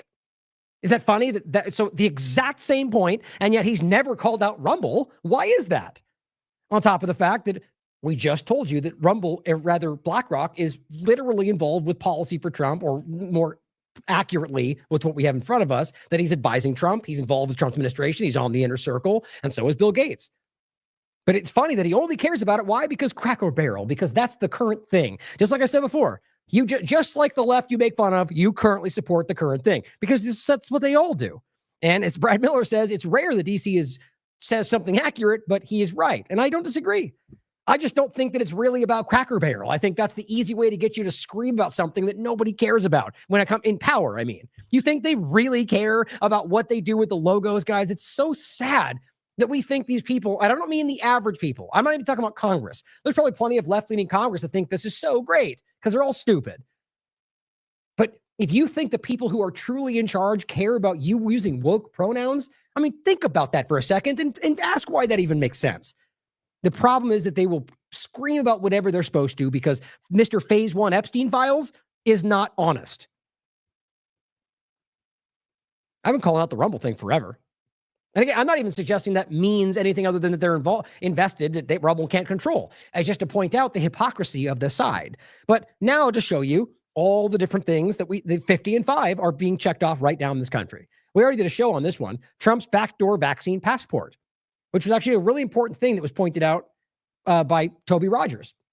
And it's funny, I didn't even think about it this way, but we covered the digital health tech ecosystem. This was on July 30th. To bring healthcare into the digital age. Partners like OpenAI, Amazon, Apple, Microsoft, Google, all the good guys. The point is, it was a backdoor vaccine passport system. It's exactly, I couldn't believe I didn't think of it first. Good, follow Toby Rogers. He does good work. The point is that is very obvious, and it's a part of the problem that they claim they're fighting. But he called it something else, stablecoin, so it's okay, not CBDC. No, it's actually far worse. They're doing this everywhere. Or the private health tracking system, right? For the surveillance part of it, which is already being rolled out. That they all stood up and praised like some amazing thing with all the same points. Or these are all individual examples on top of everything else we've already shown you. Like the SAVE Act, for example, or the many other pushes for digital ID from left and right, including this current administration. Here's one more of them. Surprise, surprise, Derek writes, the Trump administration has found another backdoor to digital IDs.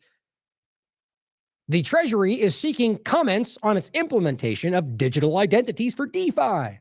It's just a, death by 1,000 cuts. It's boiling frog. There's many different analogies for it. It's happening. It's got to be honest about it.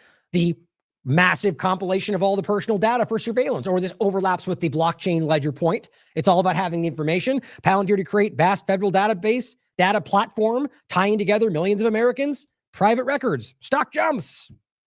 Or the New York Times article, Trump taps Palantir to compile data on Americans, and they've really downplayed the severity of it. White House, of course, scraps plans to block those brokers from selling your data, because totally not connected, as they scoop up all your data and then remove the blocks from them being able to profit from that. No big deal. So obvious. Or, of course, the idea that all of it is overlap with Israel when their memorandum of understanding, so Israel has access to all of that data on you. Or the general push into self-amplifying shots. Like all of it. Digital IDs, digital currency, surveillance, ledger, all of it. I mean, the blockchain ledger point, which I didn't actually say anything about it back in the video we were watching.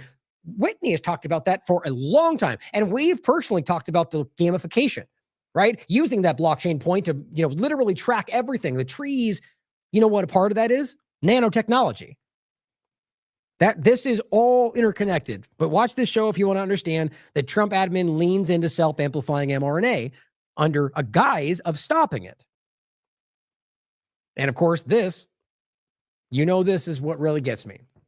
This is James Giordano. I've referenced him many times. Yes, he's part of the government, so, be skeptical. I shouldn't even need to say that anymore. You should know that's inherent, but I'll always do that. No matter whether it's someone you should trust or not, question everybody. But he's a DARPA advisor. Now, actually, Battlescape Brain, I went through this document before, but it's just a clip of what he's discussing, showing you, and I think people have put overviews of imagery and so on. It's about the bigger picture. And this is what, at least he's claiming, is what has already been done. And that's what worries me. DARPA advisor admits publicly that Neuralink, the claim of what they're doing is actually old tech. How long have we talked about that?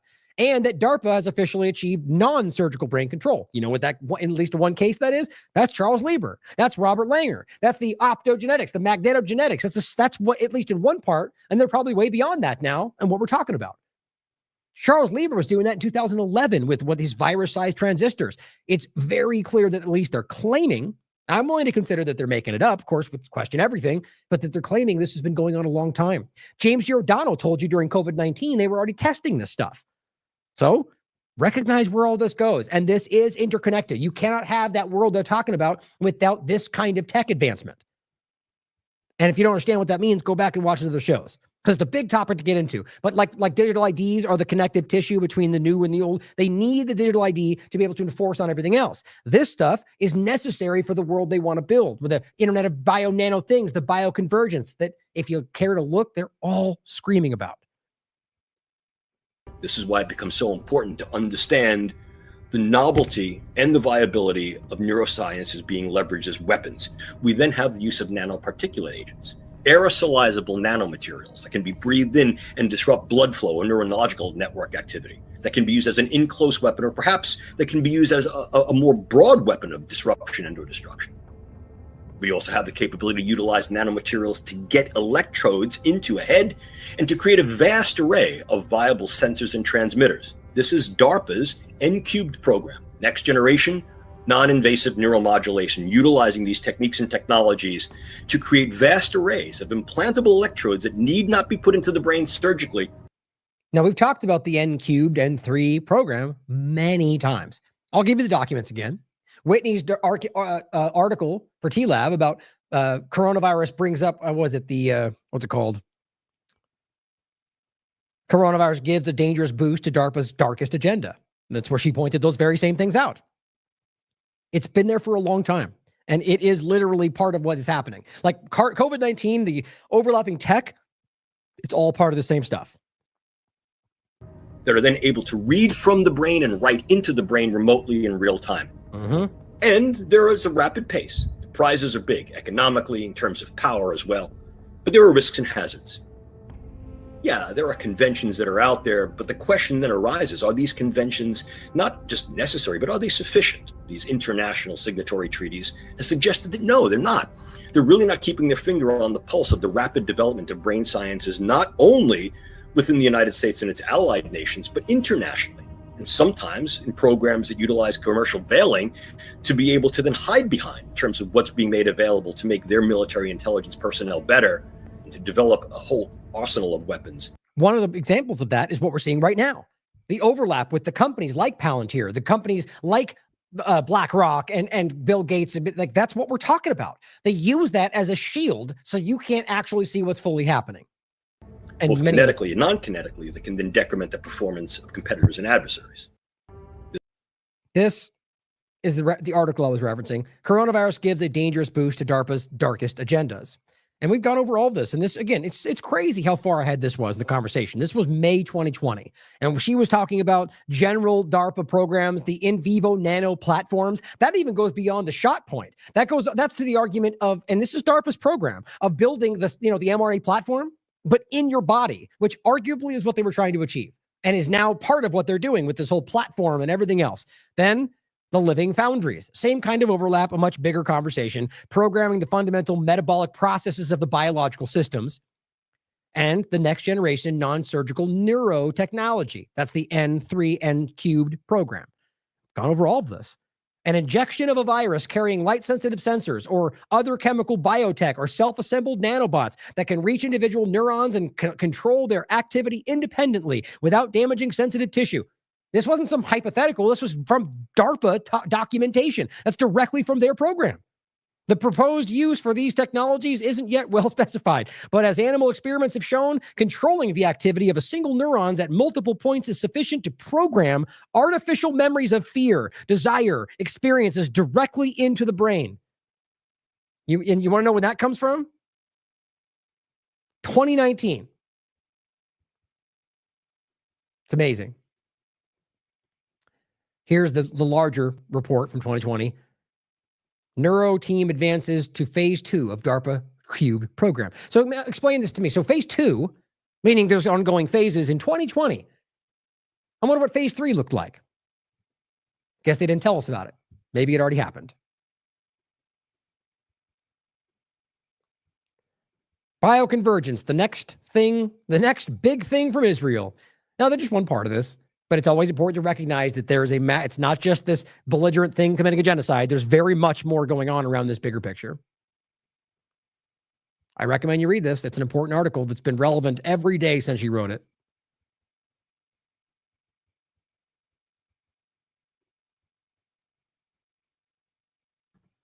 (2020).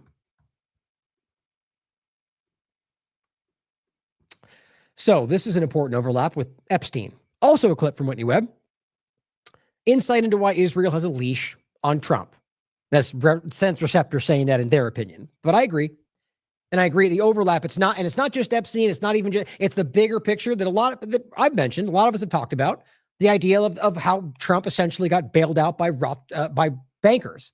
And ultimately, even on the record, suggested that he was more valuable to them in that capacity than losing him, going bankrupt. Like his name was important. And so the argument is that he's been compromised ever since. But you can listen to her explain it. Early 90s, Trump's Atlantic City holdings and other things drag down his business empire, and he declares bankruptcy. And in order to be bailed out, he's bailed out by Wilbur Ross, who he later rewards for that when he's president the first time, making him Commerce Secretary. But at the time, Wilbur Ross was representing the Rothschild banking interests. In the Rothschild banking interest, specifically this Wall Street M&A arm that they opened up in the 80s, was responsible for bringing Robert Maxwell to New York. So basically, Trump as a business icon would not have existed beyond the early 1990s if it wasn't for the Rothschild banking interests. Who have a lot of affiliations to people in sort of the Epstein network, and specifically Epstein's financial crimes, which include a lot of currency speculation in this, what the New York Times once called a currency speculation cabal, including people like Jamie Goldsmith, also backed by the Rothschilds, and even George Soros, whose first his quantum fund in like the late 60s was bankrolled by the French Rothschild interests. And for anyone that's familiar, the Rothschild family has a very long and storied history with Zionism and the establishment of the state of Israel, and being a major patron of that. I mean, don't forget, Lord Rothschild was the one who literally wrote the Balfour Declaration letter that we can read online right now. But it goes much, much beyond that. But that's just important to remember for those that have literally seen that and how denied all this stuff is in the mainstream conversation.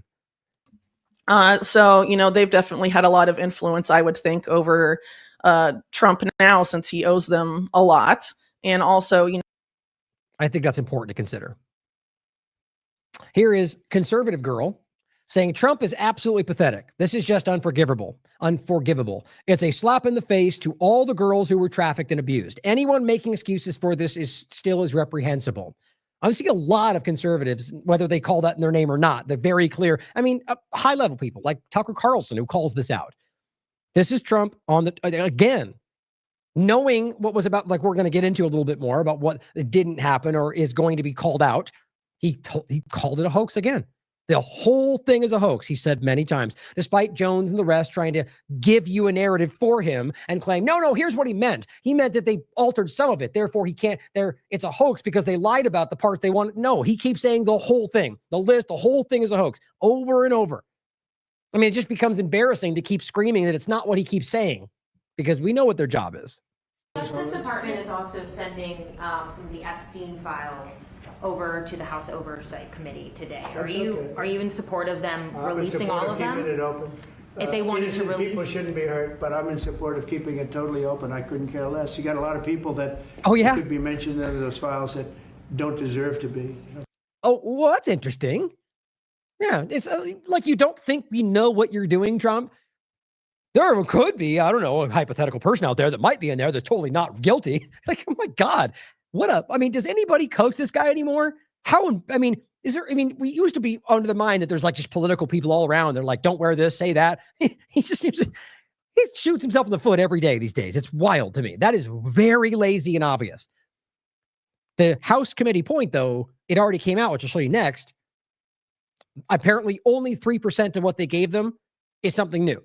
Everything else was already released. And they knew that. You must understand that. So he's trying to get ahead of what he knew would be bad reporting that said they didn't give anything new. And the way you do that is going, get ready for Democrats to lie about everything. And so when the narrative comes out, or the truth that they didn't give you anything new, the DC trainers are going to go Democrats. When in reality, they didn't give you anything new. And Trump is already trying to set the table with maybe people being there that aren't supposed to be. It's just pretty obvious. If they wanted to release, people shouldn't be hurt, but I'm in support of keeping it totally open. I couldn't care less. You got a lot of people that it could be mentioned in those files that don't deserve to be. People, because he knew everybody in Palm Beach. Wow. I don't know anything about that, but I have said to Pam and everybody else. I don't know anything about that. What does that even mean? See, he does this and it gives it away. So you're saying there could be people in there that shouldn't be in there, but I don't know anything about that. You mean the hypothetical thing that you just said could be? Like you're exposing your own hand when you do things like that. This is why it's becoming, that anybody who's honest about this must be able to sense that. Watch it again.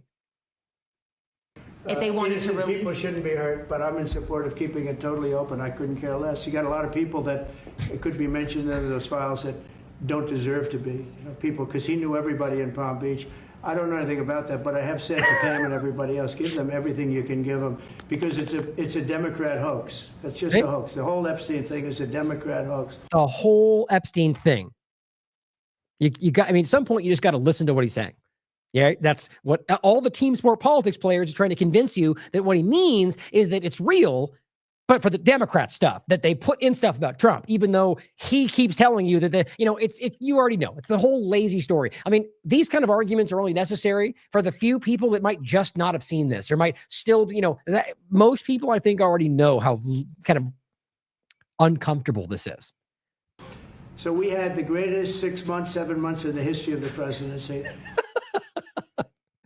Right, of course. Whatever it is. Next 6 months will also be the greatest in history, even if it's less. And the Democrats don't know what to do, so they keep bringing up that stuff. But so it's only Democrats, not your entire base who clearly keeps pointing this out. Or the ones who, even like a cat turd, for example, people are calling him out every day because he's got 75 tweets over 5 days that are like, release the Epstein files. As long as they come out, it's going to matter. Everyone has to care about this all the time. And then the moment it goes, well, who cares? Only Democrat stuff. That shows you who they are. Affected them. Bill Clinton was on his plane and went to the island supposedly 28 times. I don't want to bring that up. Except you literally just did. Am I crazy or is he getting really bad at this? Worse than I've ever seen. Frankly, you have Larry, whatever his name is, Summers, the head of Harvard, who was Jeffrey Epstein's best friend. Yeah, who is it? What Larry? What now? I don't even know him. What's his name? Sorry, it's not working. Nobody ever talks about that. But I don't want to hurt Larry Summers. But he was best friends with Jeffrey Epstein. No. But the one you didn't know his name a second ago. But now you know about him. That's funny. This is a Democratic hoax to try and get the significance of what we've done over the past 7 months. Nobody's ever seen anything like it. They say it's #1 in history. What we've done. I'm sorry. I just can't. That's so dumb. Everything about this whole thing, that clip is going to go down for me as one of the worst examples I've ever seen from, a president in general, but him in particular. That's just insane. He's stumbling over his own statements. He says, what's that guy? I don't even know. But now we know him, but I knew him from Clinton. It's just bad. It shows you that either he's guilty or he's very afraid of what people will frame his association as, that we all already know. You already know he's on there. You already know he's on the flight logs, whether he didn't go to the island or not, which you can't prove. We already know he's got 1,000 pictures with Epstein. You already know Epstein on the record said he was my closest friend for 10 years. You already know all of this. It's really hard to watch right now. But I agree. Anyone still making excuses is sad. And the idea is that you're claiming that it's only a bunch of fringe people. You guys were the ones that largely set up this momentum.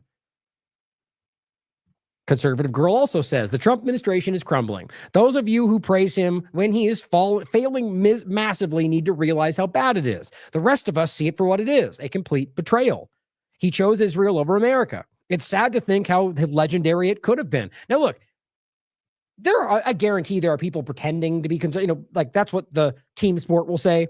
She's not really a Republican, because in their minds, Republicans will always side with the team, even if they're being lied to.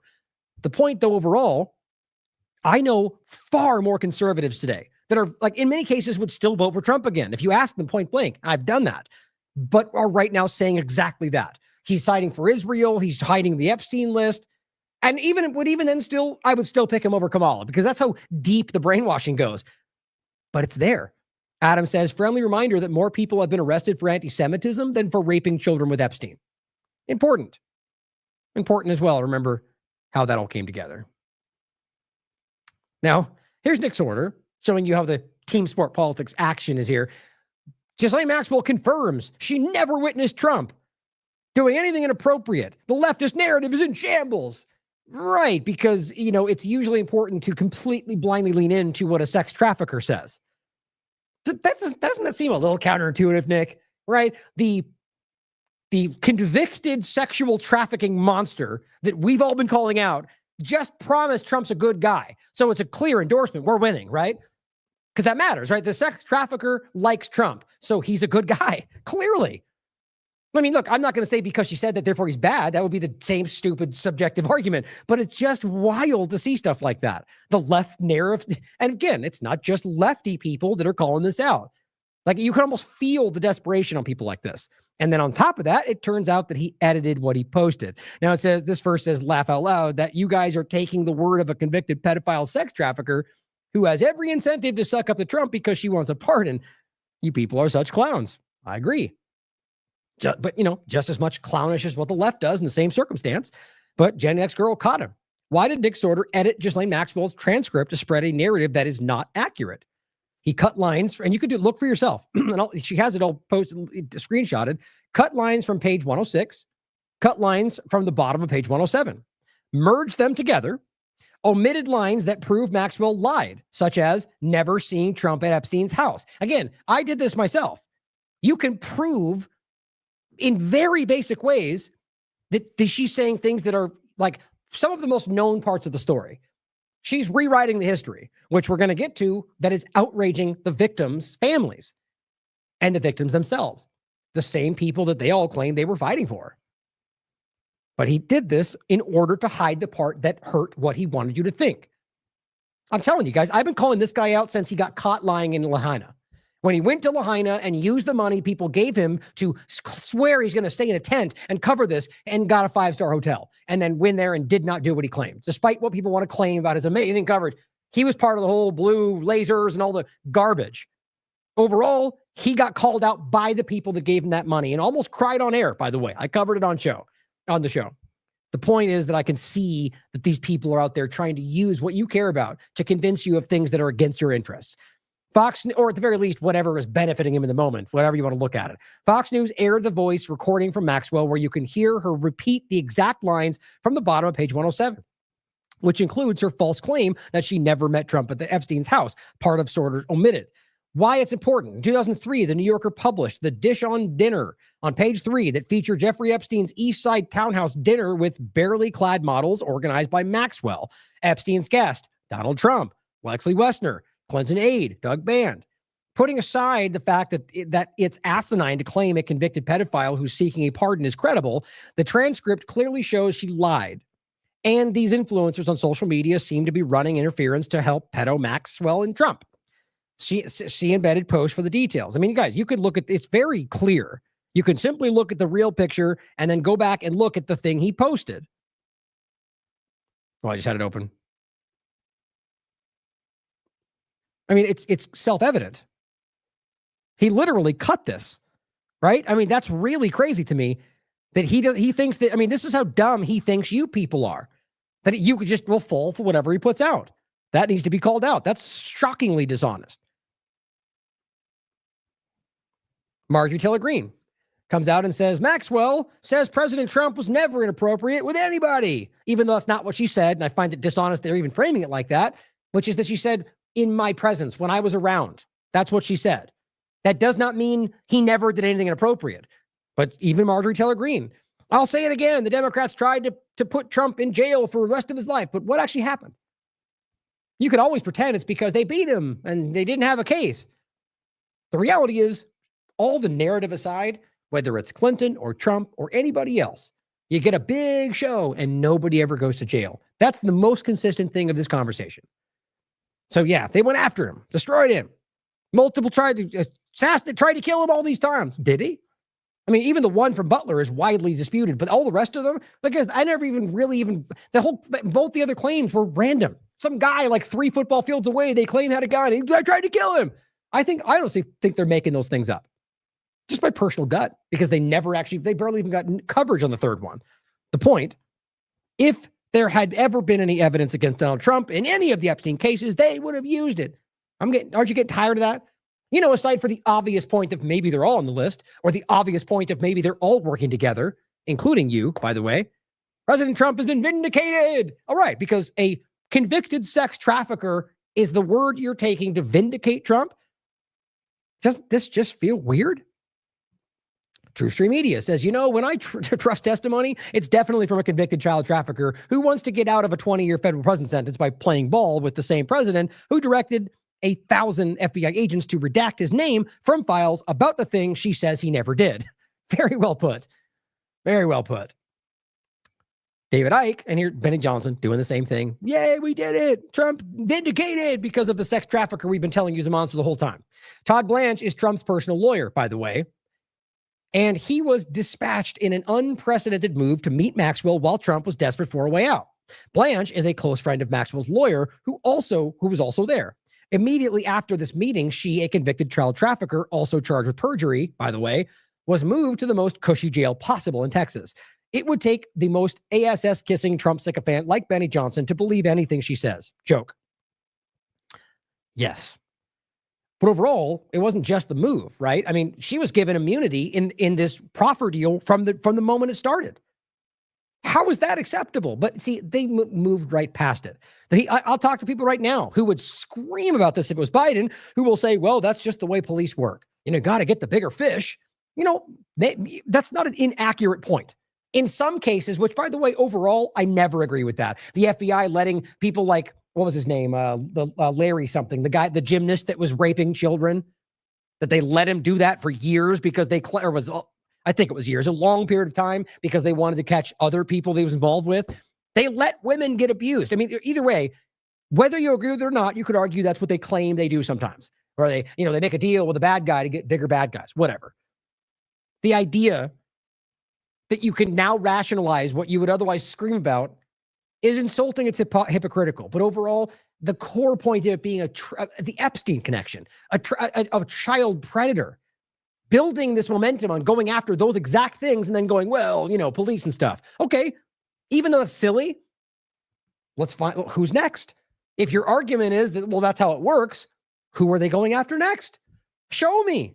Who's the next big person that she named? Maybe it'll happen tomorrow or maybe not. And if it doesn't, you damn well better call it out, because they build these narratives as if this is how it works. And then if it never goes anywhere else, then that was a lie. They let her out, gave her a deal for nothing, or it was actually for something that you didn't know about, which is Trump's a great guy or whatever else. Jim Jordan claims Trump is totally in the clear because of Maxwell. It just seems like that feels like a hard thing to push. The trafficker is on our side, so we're winning. Kind of feels like the globalists are at his inauguration. Can't you tell we're winning? Bill Gates loves Trump's idea. Clinton said he's doing a great job. It's all because we're winning. That feels like the opposite. Maxwell wants a pardon. Just how credible is testimony from a known liar? Independent. It's funny how even the corporate media is able to see through how blatant this is, but I would argue at the end of the day, it's because overall, even they recognize how it's the opportunism moment. It's clearly from the left, it's easy to make a point about Trump or make it about him, but the bigger picture is you can't hide from this anymore. Everyone sees this. She claims no involvement in wrongdoing, which is insulting to girls and young women she victimized and trafficked. She cannot be trusted. Says a lot of different people, and here's the larger article about it.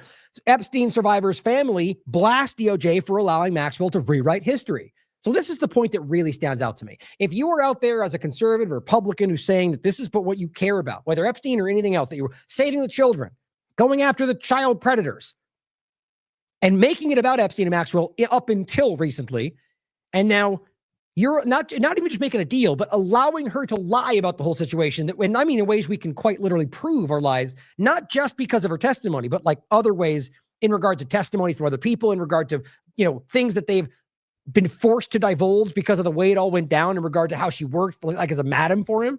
But just her testimony from the conviction contradicts what she's saying now. My point is that those people that want to pretend they're fighting against this stuff, who are now going, he's vindicated, are literally siding with the very thing you've always been fighting. And the victims themselves are standing up and feeling betrayed. So if you are seeing this as it is, you fall in line, you're just as bad as they are. As the family of one of most prominent survivors, Virginia Guffrey, we are outraged. The content of these transcripts is in direct contradiction with felon Maxwell's conviction for child sex trafficking. During DAG Todd Blanche's bizarre interview, she's never challenged about her court-proven lies, providing her platform to rewrite history. And remember, 3 hours are missing from from the audio. This travesty of justice entirely invalidates the experiences of many brave survivors who put their safety, security, and lives on the line to ensure her conviction, including our sister. The journalist continues saying the family also condemned Maxwell's transfer to a minimum security facility, calling it a country club prison, and warning that it sends a dangerous message that those who traffic children may ultimately be rewarded with comfort and leniency. I hope you're listening, conservatives, because this is what's happening. The Department of Justice serves the people of the United States. They scream out loud. We continue to call upon the DOJ to do its job by investigating and holding accountable the many rich and powerful people who enabled Maxwell and Epstein, except you're letting her go. See, that's meant to make you feel like, but don't worry, we're using her. We're going to go after the real bad guys. Well, I guess we'll find out. And how long do you wait until you acknowledge that it's not actually happening? Here's just a Substack post that I thought was just kind of, because the way he wrote this was concise. The title is Trump Release of Ghislaine Maxwell Interview Instantly Backfires. And I agree with that. I mean, I think it's, like I said right from the beginning, and we haven't even gotten in. Well, I guess I'll just show it really quickly. House Oversight Committee Democrats say most Epstein files turned over by DOJ were already public. Now, again, because it says Democrat, people are going to just like ignore it or say it must be false. How about you look for yourself? How about you find out the reality that they have been hiding this stuff from day one? I mean, how clear is it that we have Bondi and them claiming that the phase one was, that was it. We're good, right? And then everyone called it out and they go, wait, I've got truckloads coming in. The file's on my desk. And then going, oh, now it's a hoax. You're all weaklings and liars. That's not even true. And then they get forced again. They go, okay, here's some more. Some more of what they just said wasn't coming. It's just so silly. And the reality is they're dragging their feet and lying like they do about everything else. 3% of the documents given to the Oversight Committee are new. They're not contesting this. This is why Trump was going, oh, it's all a hoax. And if you care, then it's not probably about, people are in there that shouldn't be, or whatever he was saying. So it is backfiring, whether it's about that or about the testimony and the lack of information therein, or the fact that she's being allowed to rewrite history. Conservatives are pushing back. It says, first, the setting. Maxwell was interviewed in Tallahassee, Florida by none other than Todd Blanche, Trump's own former criminal defense attorney, who somehow became a DOJ number 2. Hours of softball questions later, which you can listen to for yourself, it was hard to listen to, Maxwell magically ended up transferred from a higher security prison to a cushy minimum security Club Fed in Texas, something sex traffickers are explicitly barred from. That's important. We told you when it happened. They're not supposed to be there. So that means like almost by default that they've already changed that justification, or that she's no longer a sex trafficker on the record. I don't know. Or they're just bending the rules for her. All of it speaks to something very strange. Ask yourself, it says, what did she trade for that privilege? The transcripts give us the answer. Maxwell fawns over Trump, insisting he was always a gentleman, that she admired his extraordinary achievement of becoming president, and that she never saw anything inappropriate. That's her line, over and over. And who's feeding her the questions? Trump's personal lawyer moonlighting at the DOJ. Instead of prosecutors pressing her about the trafficking crimes, right? About her recruitment of Guffrey at Mar-a-Lago, which is what the record shows. About her role in introducing Trump to Epstein. Blanche hands her immunity in prosecution. In protection. The point, instead of prosecutors pressing her, which is what would normally happen if this was actually about getting people arrested. If you listen to it, and I've listened to too much of it, to be honest, the point is that clearly they were almost like maneuvering away from anything changing. Like, why don't we push in to find out people who actually, overall, they clearly drove this in a way that made Trump look not something that wasn't, not part of the problem, as well as painting herself as something that was sort of a victim, which is what we've been telling you. Newsmax jumped a little bit ahead of that and came out and was like, she's probably a victim for like no discernible reason. It goes on to say, where was it? He said, it says, he says the words, this agreement gives you protection. Like, that's actually on the record. Shouldn't the DOJ be protecting the victims, not the sex trafficker, especially if they never actually get anybody else? I'm not saying I know that. I'm just saying my gut tells me, but if it inevitably happens where they don't arrest somebody else, then we have to come back to this and go, then what was this for? The whole charade is designed to erase reality. They even redact key references to victims like Maria and Annie Farmer. Meanwhile, Fox News coordinates the spin, portraying Maxwell's scripted testimony as proof that Trump was innocent all along. Here's the truth.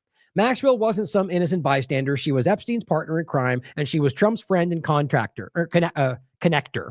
She partied with Trump on her father's yacht, which was called Lady Ghislaine after her. She brought underage girls to Mar-a-Lago. She recruited girls to be trafficked at Mar-a-Lago Spa, which she actually admitted to more than once. She was called Madam Maxwell in contemporaneous reporting.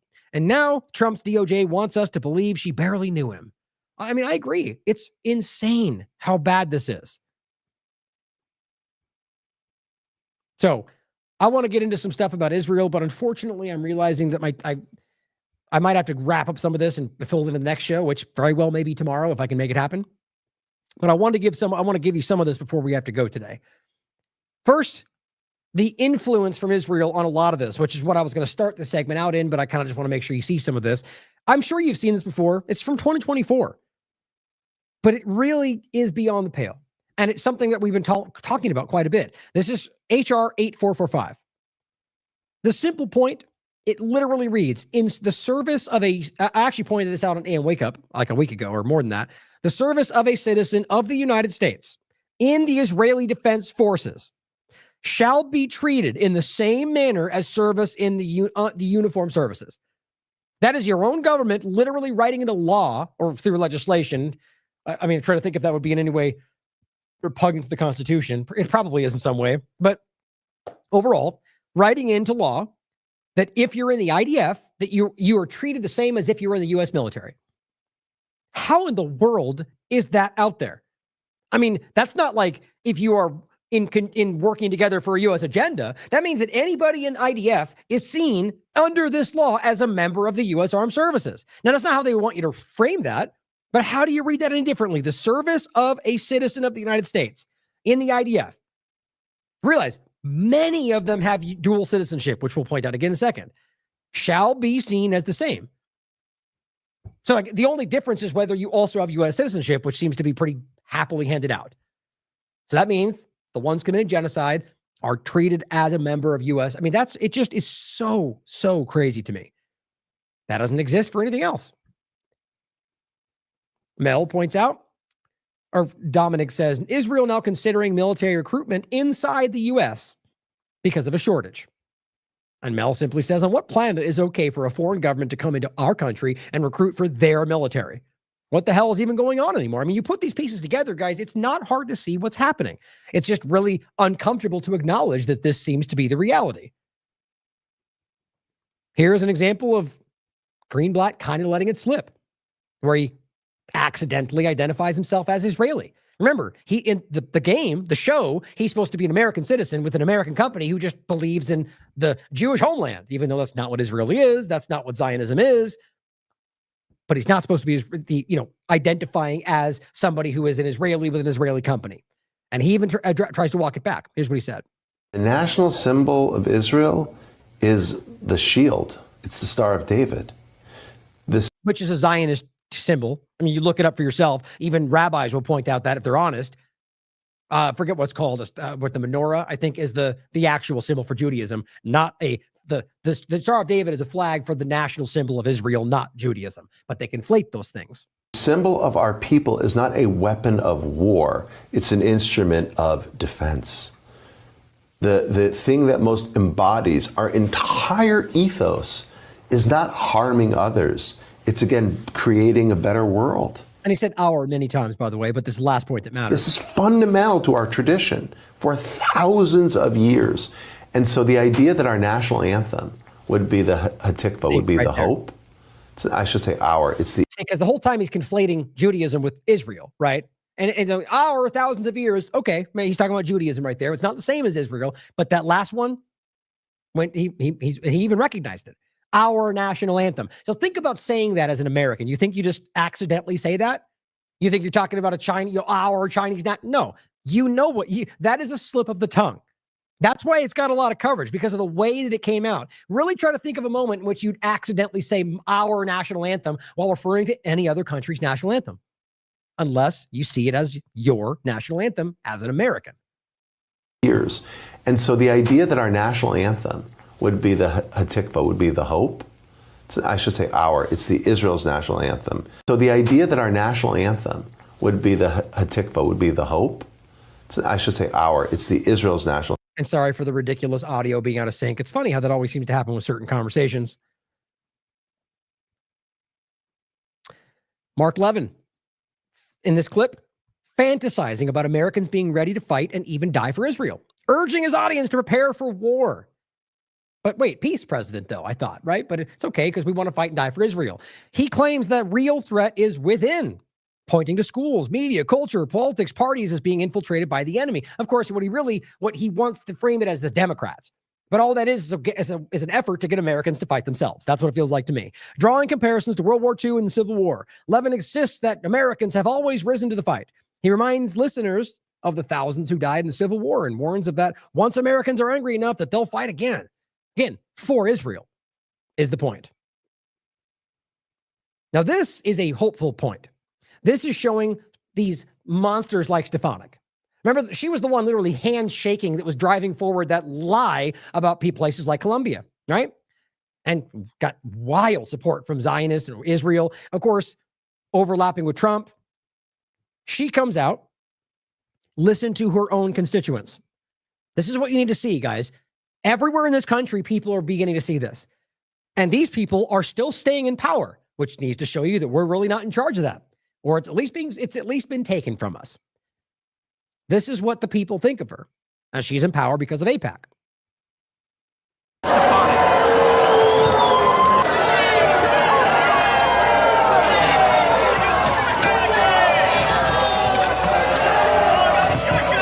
Congresswoman Elise Stefanik booed today while attempting to address a crowd. Protesters zeroed in on Stefanik's stance on the war in Gaza, barely letting her speak and forcing her to cut her speech early. The American people proudly stand with Israel. As a lifelong admirer, supporter, and true friend of Israel, stand with Israel, and we will vote on the Israel Security Supplemental Appropriations Act, a standalone $17.6 billion package which will provide life-saving funding and resources to stand with Israel throughout. Remember that for the podcast, it showed at the beginning she's gotten over $1 million that we can prove just from AIPAC. and there's plenty of other Israeli lobbies. My life, the importance of the state of Israel was clear.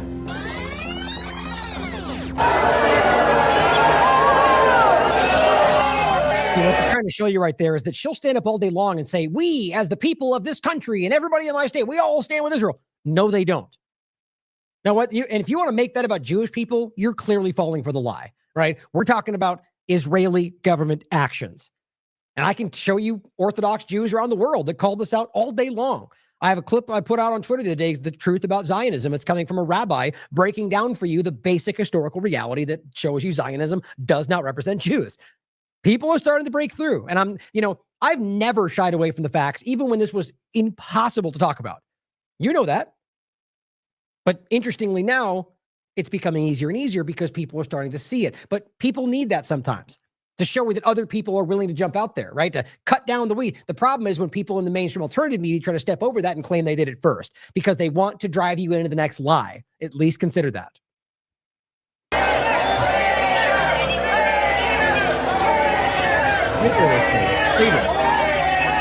Barely letting her speak and forcing her to cut her speech early. It is truly humbling to be here to commemorate and honor the great John Zerlo. Wow. I'm going to turn this back to you, Mark. Wow. That was not being respectful of John Zerlo. He's deeply respectful. I'm going to turn it back to you. I got to be honest, I kind of love that. I love it because she is not somebody acting for their interest. She's not acting for American interest. And she tried to pretend like it wasn't happening. That is what we need more of. Now, whether you agree with it or not, the point is this is what actually, I don't think they really care. I think if she's not being put in place by us, she doesn't care. But putting it in their face, we know what you are. We know what you're doing. Now, I'm never saying violence. Don't cross that line because that's what they need to use it against you. But just, like Larkin Rose, stand there. Let them let them do some, use violence until their arms get tired, and you're still standing there. Call them out. You saw this one already. U.S. Capitol Police. This overlaps with D.C. and Freedom City Point and the rolling out of martial law, as well as the ICE overlap. It's all the same thing. U.S. Capitol Police and ICE simultaneously arrest a person simply driving a truck with a billboard that says, protesting famine in Gaza. That's the story, guys. It's not some hot part. It's a very public story. They were driving around of their own accord in their own car, and they literally pulled him over and arrested him because of the content.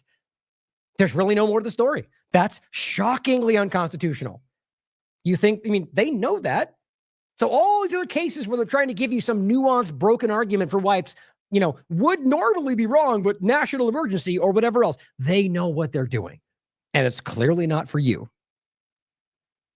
Max Blumenthal points the same story out, says a source just informed me that the driver of this truck exhibiting constitutionally protected speech is still in jail, but he claims we're getting out on the 22nd. I wasn't able to confirm that it actually happened, but police are keeping this laptop for some reason, right? Because it makes sense to illegally arrest somebody for speech and then steal their laptop because he probably hates America, right? That kind of ignorance is seething right now. As expected, Trump occupation of D.C. is targeting all forms of dissent. You saw this on TikTok, I'm sure. TikTok has overhauled its hate speech rules, banning users from calling IDF terrorists, narrowing its policy on supremacy from covering all racial supremacy only to white supremacy. Oh, but let's not forget that they pulled back on that, and now the White House has an account on TikTok, and it's all good now, right? Because they pulled in line with Israel, so now it's okay. Was it ever about China? No, of course not. But you fell for it. As always. Here's a woman in the UK, or actually it's Berlin in Germany. It's just crazy to see this. It's all over the world, and it's all happening because of Israel. In the case of what I'm making here, this is her standing in front of the police, and you'll watch it for yourself. All she says is from the river to the sea, Palestine will be free, and they instantly arrest her. And she knew they were going to do that. They were literally waiting for that. If a Zionist says that, do you get arrested? No, they don't. If it's literally the Likud party line at Netanyahu's party, which it is, and I can show you that, that's okay. But if she says it with the interest of Palestinian liberation, freedom, two-state solution, she's arrested for it. If we had told you this would happen like 10 years ago in Germany or anywhere, people would have been like, it's not going to happen. Here it is. Aber Sie müssen sich Ja, ja. Trotzdem nicht, dass Sie hier Straftaten begehen. Das ist einfach. From the river to the sea, Palestine will be free. Wollen Sie mich festnehmen? That's it. Wir reden über from the river to the sea, dass alle frei sind. Und Sie tun so, als wären wir Kriminelle. She's just trying to explain. It's in German. There's subtitles. The point is she's trying to explain, like, are you kidding me? Like, this is what I mean. And all they said is if you say it, arrested. She says it, she get arrested. That's Germany for you. That's also the UK. That's also the United States. It's happening right now, if we can be honest about it. And guess what? Totally just coincidence, though. Here's Netanyahu on the 21st calling for worldwide censorship because everyone hates Israel. Prime Minister Netanyahu calls for mass censorship of the algorithms and social media networks to mute criticism of Israel. Right, because anti-Semitism and blood libel for things that you can listen to are actually some of them. Like, he's pointing to things you can quite literally prove. Like what they're doing in Gaza. Blood libel because they hate you. No, we're talking about you and your government, and your own people are calling you out. True Street Media. This man is calling for worldwide censorship, right? And there you go. And guess who jumps up and complies? Grok, interestingly enough, was asked and was telling the truth about the genocide and then got censored. You probably saw this. My account was suspended after I stated that Israel and the U.S. are committing a genocide. This is substantiated by ICJ findings, UN experts, Amnesty, Israel rights groups like B'Tselem, citing mass killing, starvation. U.S. complicity via arms supports is widely alleged. Now it's restored. And here's Grok literally commenting on it again. I was briefly suspended for stating facts backed by the ICJ's plausible risk ruling. You have to understand, guys, this is wildly obvious. They censored their own AI because it said the truth about Israel. How is that even possible? Because I just can't I truly can't believe where we are sometimes. Now, I don't mean just that it's happening. I've always seen this, how bad it is. Like how obvious and clumsy. I don't know why. Maybe we overestimated or overestimated how good they are at this stuff. But of course, Netanyahu says jump and Tom Cotton says how high. He jumps out and says an organization that supports terrorists. No, they don't. Breaks U.S. law. No, they don't. Promotes anti-Semitism. No, they don't. Shouldn't benefit from U.S. tax code. Guess who they're talking about? Palestinian Youth Movement. Just like they're doing in the UK, they're literally a terrorist group now because they protest Israel. This is coming directly from the U.S. Senate. You think this guy fights for American interests when he's literally unconstitutionally attacking a group that's fighting against genocide for a foreign government?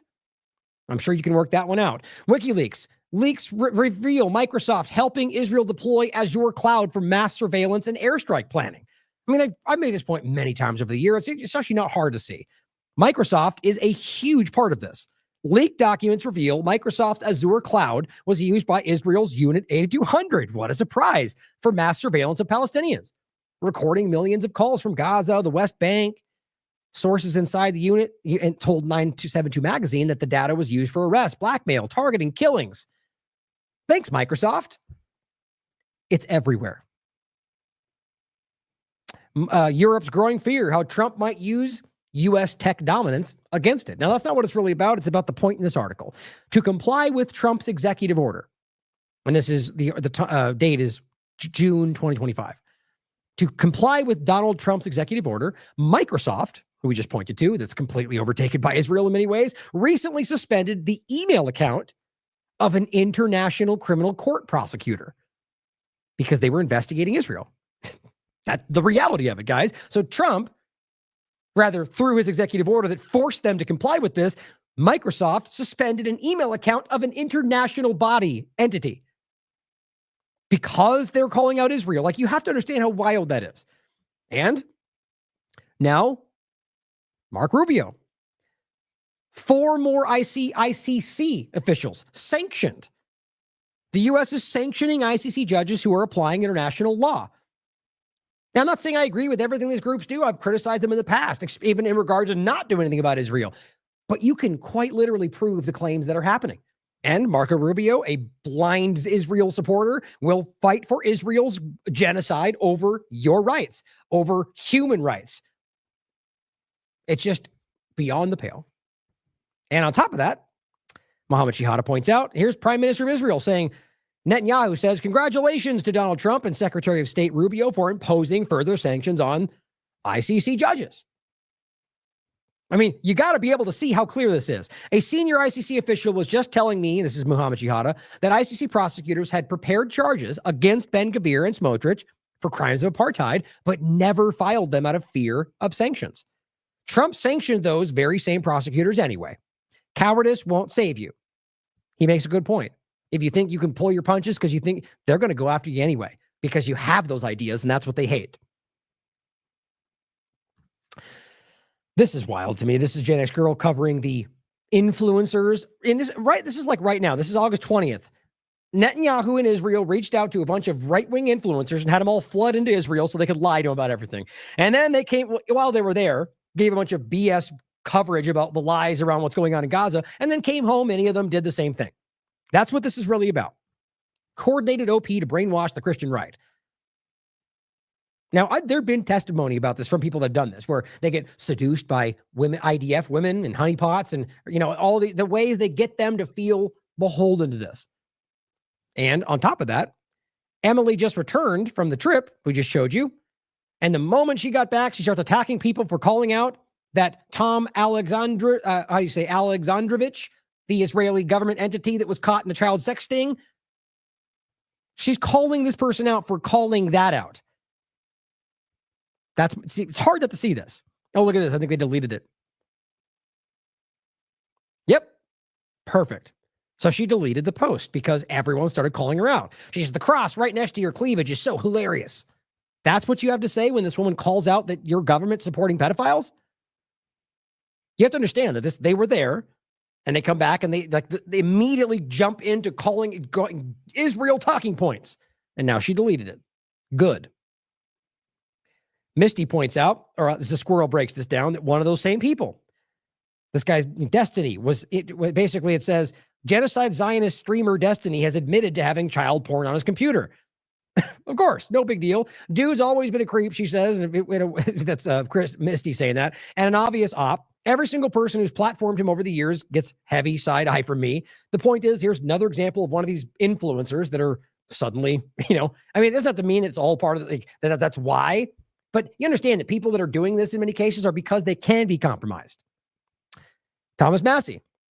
Good morning. I didn't mean that to sound like that was a new point. Thomas Massey. Good morning. He says, today would be a great day to tell your representatives to co-sponsor my Dual Loyalty Disclosure Act, which everyone seems to fight right now, which doesn't make much sense.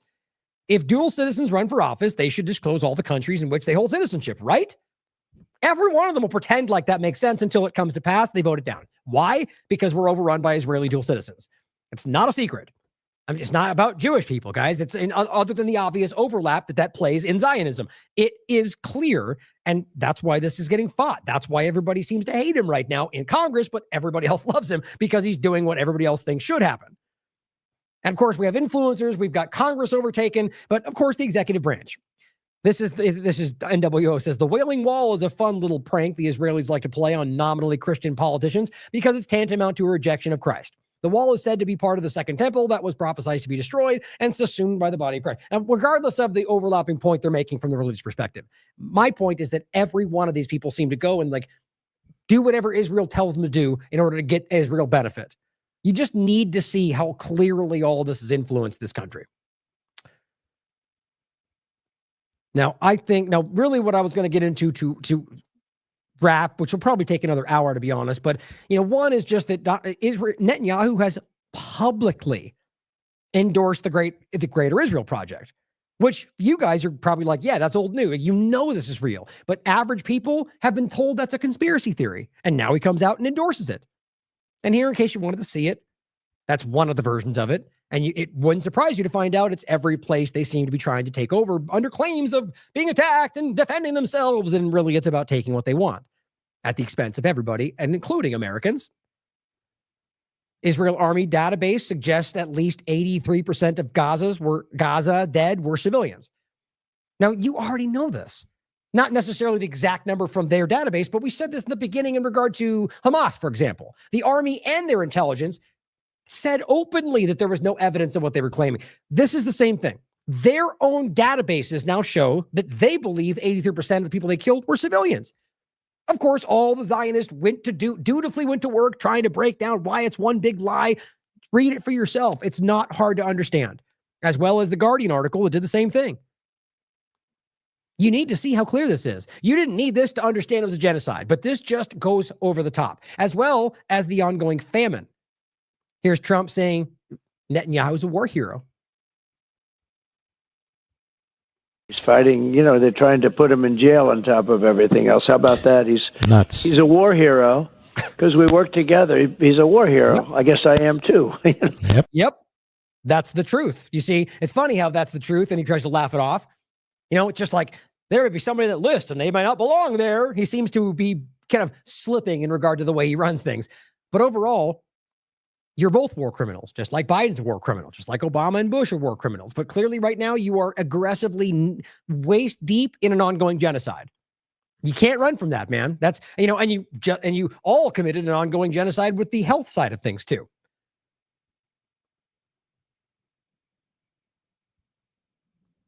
This is Mike Davis. Pretty big following, almost 500,000. Here's what he just said. This is August 16th, 2025.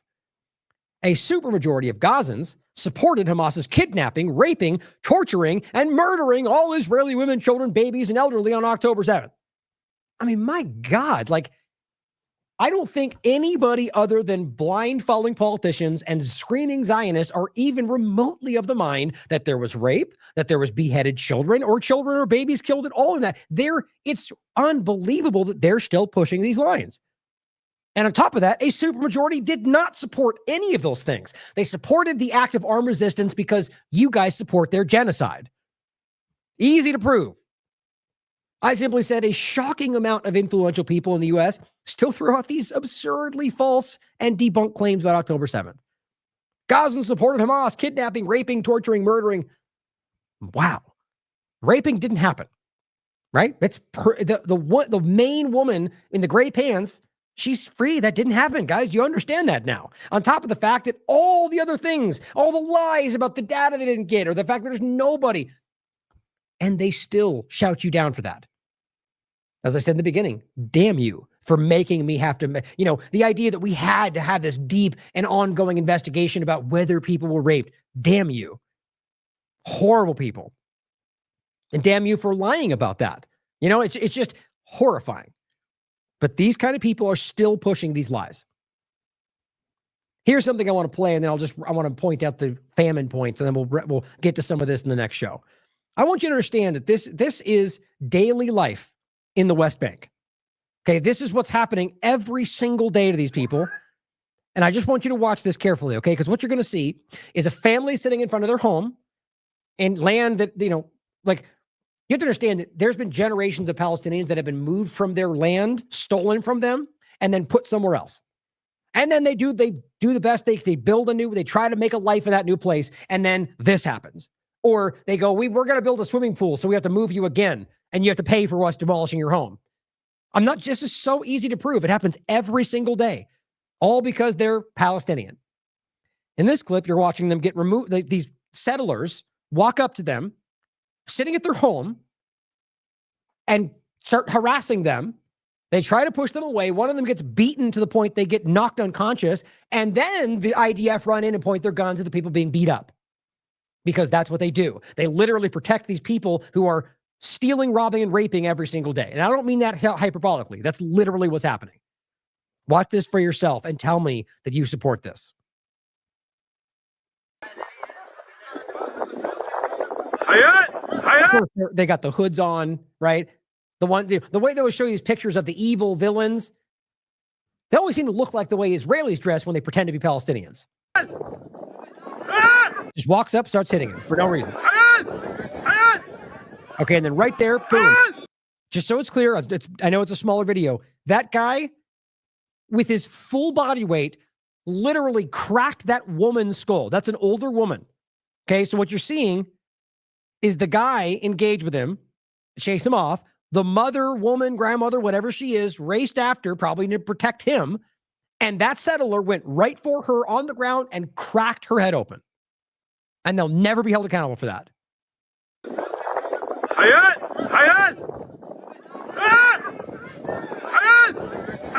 Right here, right there. Boom, and then boom again, and boom again. They beat her down the ground, and now she's laying there. As it says on the video, the guns and uniform are there solely to protect the illegal settlers, so they can force the natives out. Look how he points his gun to the people that are actually victims and allows the criminals to run away. Shoot the clock, shoot in the air. That woman is laying there on the ground, motionless. My God. Guys, I mean, it pains me to even have to deal with this stuff. It is so overwhelming. This is every single day. Every day. And it's been going on a long time before October 7th. So, we'll get into more of this later. I want you guys to understand, which by the way, you already know because we've covered it since this came out and well before. This was months ago. Famine is imminent as 1.1 million people experience catastrophic food insecurity. At that time, many of them were already at level 5 famine. And now the IPC has come out and admitted that it is legitimate. It's in earnest. It is happening, which we already know. IPC declares famine in Gaza. It is a famine we could have prevented, which, yes, is very true. Here's the IPC themselves, which I was already following, but now clearly Twitter unfollowed me. The Famine Review Committee has determined that famine is currently ongoing in Gaza. So, you could deny it all you want. Before they said this, it was obvious. But remember, with all these big time, Michael Rappaport morons and all the rest of the, Rabbi Shmulis and liars on Twitter, they are screaming, not only this is not true, but they're manufacturing it. There are stand-up comics in Israel having tours that are killing about making fun of AI images of dead children, or they're all making up famine. How funny. And everyone's laughing. Horrifying. Look it up. It's gone viral on Twitter. And they're lying. Or that they don't know that they're lying and they're just accepting their garbage narrative as they cheer on genocide. They're starving these people to death and they're laughing about it. I mean, look, even Trump said before this that yes, they're dying and they have to be nuts to deny it. He said that because he wanted to gain some influence, I think. Because he's still supporting it, you understand. That's what's so sickening to me, is he's literally, I have one of these over here, hold on. I'll just go through it real quick. I thought I had it right here. There was one where Trump is saying, anyway, the point is that Trump says, I want to go to heaven. Oh, I think that was right here. Shoot, did I see it? Anyway, I'll just go real quick. I'm sure it's in there. The point is that Trump says he wants to go to heaven. That's why he wants to stop the Ukraine war. And it was actually Dave DeCamp that said, well, then stop killing children in Gaza. You can't claim they're starving and then support the ongoing starvation. Or you can, that just means you're a monster, which is what we need to understand. Here's an example. Malnourished kids arrive daily at the Gaza hospital. You realize this whole disgusting game of going it's just that they all have Bell's palsy and it's all because they sleep with their cousins. It kills me. Not only because, so it's okay that you starve children with disabilities? That's okay? But the reality is they're lying about that. People, as the IPC, every human rights group, everybody's pointing to, they're dying in front of you. The amount of evidence and imagery and videos of children, women, everybody starving, and yet they stand up and tell you you're wrong, you're lying, it's fake. I've been telling you this from how long ago? How long ago did we talk about this? This one in particular. The same one I bring up often. It's still there. This guy's still out there lying about this. This is back on February 10th, 2024.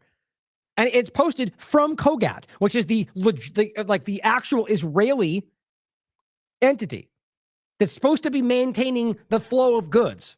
Literally, they're the ones that put this lie out. They're not. This is a fake entity that's part of the regime genocide. They say, as of yesterday, 15 bakeries are operational. And of course, it only gives them this weird stay informed because they're lying about it. And I can prove that to you since they gave this one the actual breakdown, which was the bakery in the video they're claiming was completely destroyed back in October. Right. So if it's completely destroyed, it's not making bread right now. But they claim that was February 8th. Look at Nusrat. I mean, I had a whole show about that whole building being destroyed. So not only was Kogat, the actual Israeli entity, lying about that. Funny. But this guy carried that over and said, there's no famine. And he's still doing that today. And it's only been worse than it ever is. Now, Glenn Greenwald and anti-Semitic famine libel. That's what Israelis are talking about. The Free Press lied for them. But here's Haaretz. Starvation is everywhere. Virtual tours. The scale of the horror. I mean, I just continually can't believe how clear this can be and yet how it still keeps going. As that old saying goes, right? You know what you would have done in World War II. You know right now. Far more than you know in COVID. You know right now. The Economist, which supported Israel's attack on Gaza from the start, now says it's famine and that more than 15% of all children are severely malnourished. A group that was literally gaslighting for the genocide is now calling it out. Here is Benny Gantz. I can declare unequivocally Israel never adopted policies of enabling, except for no food, no fuel, no water. Or here's Netanyahu himself. We have decided to prevent any entry of goods and supplies March 2nd, 2025. They are all liars, guys. As they say, liars gonna lie. This is just disgusting to me. Like, as this is all happening, you get idiots like this that come out and go, look, it's a miracle. Women with 3 hands. Yeah, because you made up a fake AI image, which you can easily use a reverse image. You can prove that this didn't exist before he made it. And then more down here. Oh, look. Like we're going to pretend this is actually being shared. Like somebody's going to make that they're making clumsy AI pictures to make it look like that's what's being shared. It's pretty desperate. Here's leaked audio from an Israeli spy chief. He says, ex-IDF Israeli chief caught on tape saying, for every person killed on October 7th, 50 Palestinians need to die. Now, that shouldn't even be shocking because you basically hear that in the Knesset every day. That's how silly and disgusting all this is. But it's on the record. Now, overall, I was going to get into some other points about the deal, the fake thing that continues. Israel will conquer Gaza regardless of whether Hamas accepts the hostages. Israel Exposed says, well, the free the hostages crowd just got a little more quiet. But that's been the statement the whole time, if you're honest with yourself. Tom Cotton basically saying, Trump's right. We need to go in and kill everybody, which what they're saying is, who cares about the hostages? Go in and get Hamas out of there quick. It's going to help the hostages. No, it won't. I know that according to all the hostages. They've told you that the bombs from Israel are what they're most afraid of, that the Hamas members were shielding their bodies in front of the Israeli bombs. It's not me saying that. You can look it up. And so Trump comes out and goes, go in and get them all because that'll save the people that have been killed mostly by Israel, that they've shot in the middle of, and then Tom Cotton and the rest are like, yay, the thing Israel wants. That's all they know. Israel has blocked 7 Gaza ceasefire deals when Hamas had agreed. According to Israeli media, Channel 13. Here's a Holocaust survivor, yet again, telling you that what they're doing is disgusting. It's like the 4th time he speaks out often about this. And of course, they'll probably call him anti-Semitic because that totally makes sense. Now, they also just used gas. Gas. Enormous Israeli bombing campaign in Jabalia, releasing some kind of chemical agent that is causing burning when breathing. As George Galloway says, they're using gas. Words fail me. Tonight, they gassed the refugees in the death camp Jabalia in Gaza. I'm just going to leave that with you. Of course, here's Laura Loomer coming out and going, but Laura, the Gazans are just such innocent people. See, her, again, she just can't hide her disgusting nature that everyone in Gaza is a disgusting monster. That's what she wants you to believe, despite the narrative that's supposed to be that we're going after the bad guys and Hamas, Palestinians, even though most of them still tell you they hate every Palestinian, but they pretend it's the other way around. Why are they so cold-hearted? It says, can you imagine the offspring of these people? Oh, and then yet again uses the MEMRI Israeli intelligence platform to pretend that this white guy speaking here is Hamas. The point is, still pushing blatant Zionist propaganda from a platform that's literally run by Israeli intelligence. That's MEMRI. You could read it right in Wikipedia. It is run by Israeli intelligence. It was created by Israeli insider intelligence entities. It's on the surface. And so that's what they do. So you see, you look at what's coming out right now. The whole world sees this, and so somebody goes, Loomer, get out there. Here's a fake video. Make it. Go out and go hard the other way. Every Gazan everywhere is a monster, Hitler, Nazi. That's the kind of stupid stuff you get from her, because not only does it take attention away from it, some people follow, they go, oh, that video is bad. Maybe they're not starving. It's just insane. And this is the person who's got influential ears in the White House. This is the person who clearly is artificially propped up by this Zionist-controlled entity we're talking about. And on the overarching point is they're simply just continuing to, they stand up and they scream the thing that the world tells us isn't happening. As Glenn says, this has always been one of the most warped parts of the U.S. finance destruction of Gaza. Israeli officials proudly admit in Hebrew what their real goals are: ethnic cleansing, starvation, destruction of civilian life, and yet they deny it. Gaza City itself should be exactly like Rafah, which we turned into ruins, says Israeli entities. Here, Smotrich says Israel's finance minister vows to conquer, cleanse, and annihilate Gaza, leaving it in rubble. You can read it for yourself. It's exactly what he said. George Galloway says, what is it the Western people don't believe about this? Anyone in Gaza City who doesn't evacuate can die of hunger or surrender, Smotrich says. It's not hard to see, guys. If you endorse this, you are a horrible person. That's an objective statement. If you endorse the idea that people who are just trying to survive either need to die or starve to death or be displaced, you're at the end of the day, the people that are pushing these arguments are either bad people who don't care about people who are suffering, or they are part of an agenda. And I'm of the mind that that's a small minority of what's really going on. And understand, in Israel, despite despite the fact that literally our government is fighting for the Israeli government's agenda, I feel like they have more support in the U.S. government than they do right now in most places in the world, including sections of Israel. Israel police are viciously attacking protesters in Tel Aviv. This was last week, where more than 300,000 rallied against the war. Now, yes, many of them just want it to end so the hostages come back, and they don't necessarily care about Palestinians. But a lot of them are doing so, carrying pictures of dead babies. A lot doesn't mean majority, but there is a lot of them. It's not, you got to be honest about this. Netanyahu and his coalition and their supporters have been inciting against the protesters, calling them Hamas supporters. These are Israeli Jews who want to see, you need to see how clear this has become. This whole country is collapsing. Now in Tel Aviv, this is the 12th. Before that, it says, we are confronting the GHF leaders, CEO John Ackreed, spokesperson Chaplain Faye, and their team. GHF is not aid. It's a weapon of genocide. This is an Israeli Jewish platform. These are Israeli Jews in Israel protesting against the government and the thing they claim they're doing to feed Palestinians, because what they're using it for is genocide. Nationwide strike erupts across Israel, demanding hostage deal and end to the Gaza war. 17.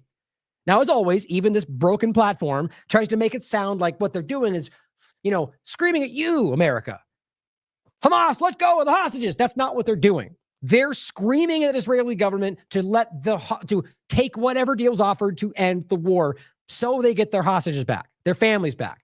That's not directed at you or Hamas. They know who's responsible, and they'll scream it in the streets, like we just showed you. Of course, Pentagon is going to spend $3.5 billion, because we're cutting costs, to replenish the munitions that it used to defend Israel, or rather to help Israel commit a genocide. $3.5 billion. What was that whole thing about how that was old expiring munitions we weren't going to need? Remember that? I guess not. Like everything else, you're being lied to. Now, again, I was going to include this at the end. Netanyahu's cyber chief was caught in a child predator sting, charged and jailed until Trump's White House intervened to make sure he got back to Israel safely. Officers involved in the sting say that Trump admin intervened at Israel's request to override U.S. law. That's a quote. The point is that this is undeniable. They lied about it. Netanyahu came out and said, that's not true. Democrat lie. He wasn't even arrested until it got proven that he was. And he came out and said, but no, he wasn't arrested. He was arrested, but it was, they detained him and then let him go after they questioned him. Also a lie. As usual, they evolve their lie and get caught one after another. And then it became the Trump administration claiming that, or rather his supporters, that it wasn't even him. It was some other person that's probably a Democrat. Nope. It turns out to be very closely tied Zionists that are appointed by their administration that made this happen. The interim U.S. attorney for Nevada, responsible for not prosecuting Tom Alexandrovich, is Sigal Chattah, an Israeli-born citizen. The person who decided not to prosecute Netanyahu's Israeli government official for child pedophilia in Las Vegas is an Israeli-born Jewish Zionist. They protect and support each other when they abuse children.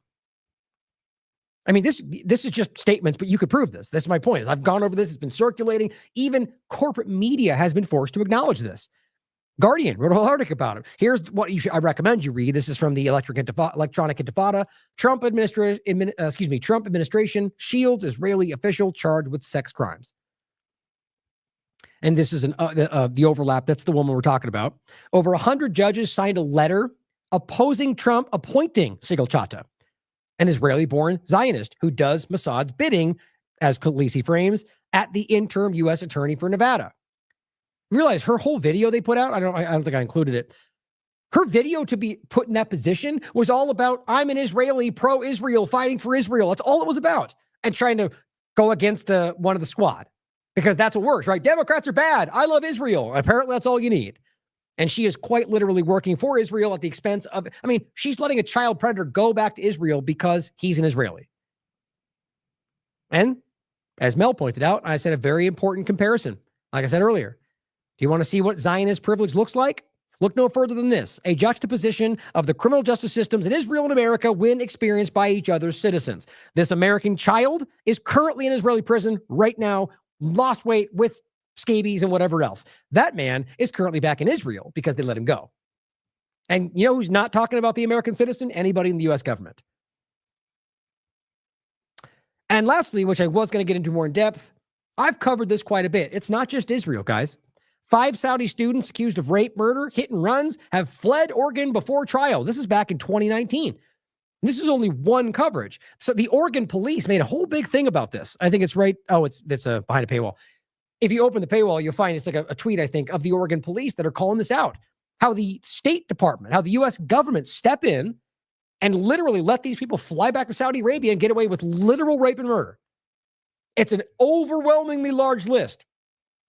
So it really shows you it's not just about Israel, unless you want to consider, which could be the case, that Saudi is very clearly an overlapping part of their story, but really that your government is just fraudulent. They're criminal. They're willing to let people go that hurt you, who hurt Americans, because it's in their interest to do so.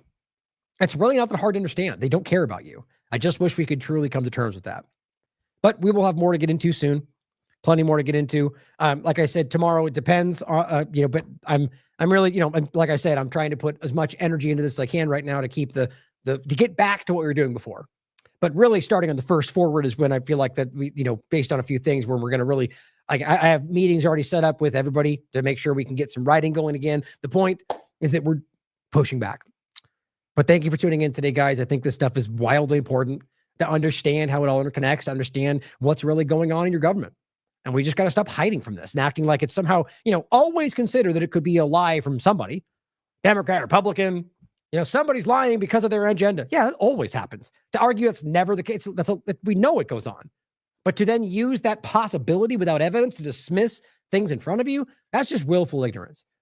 We need to be honest about what this is, even if it's uncomfortable, even if it shows you things about people that you don't want to know, somebody you wanted to support.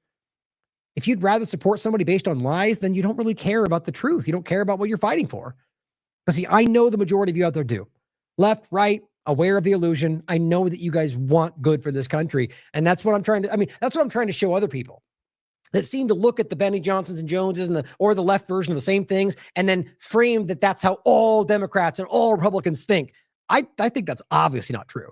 I think that's the game. The mainstream media points at them like they're all you, and most of you seem to have different opinions now. And I think it's important to see that I don't believe most Americans are out there fighting for bad things or want to destroy this country. I think far too many of them have been convinced that the wrong thing will give them the right thing. And I think they're being played. But, at the core, I think you have been manipulated to believe you're fighting for the Constitution, but in fact, they're destroying it. I just hope you can start to see that and at least consider what I'm saying. Because I could always be wrong, but just consider what we're putting out there. Genuinely, objectively look through this and tell me you don't see the same thing. Thank you for being here. I love you all. As always, question everything. Come to your own conclusions. Stay vigilant.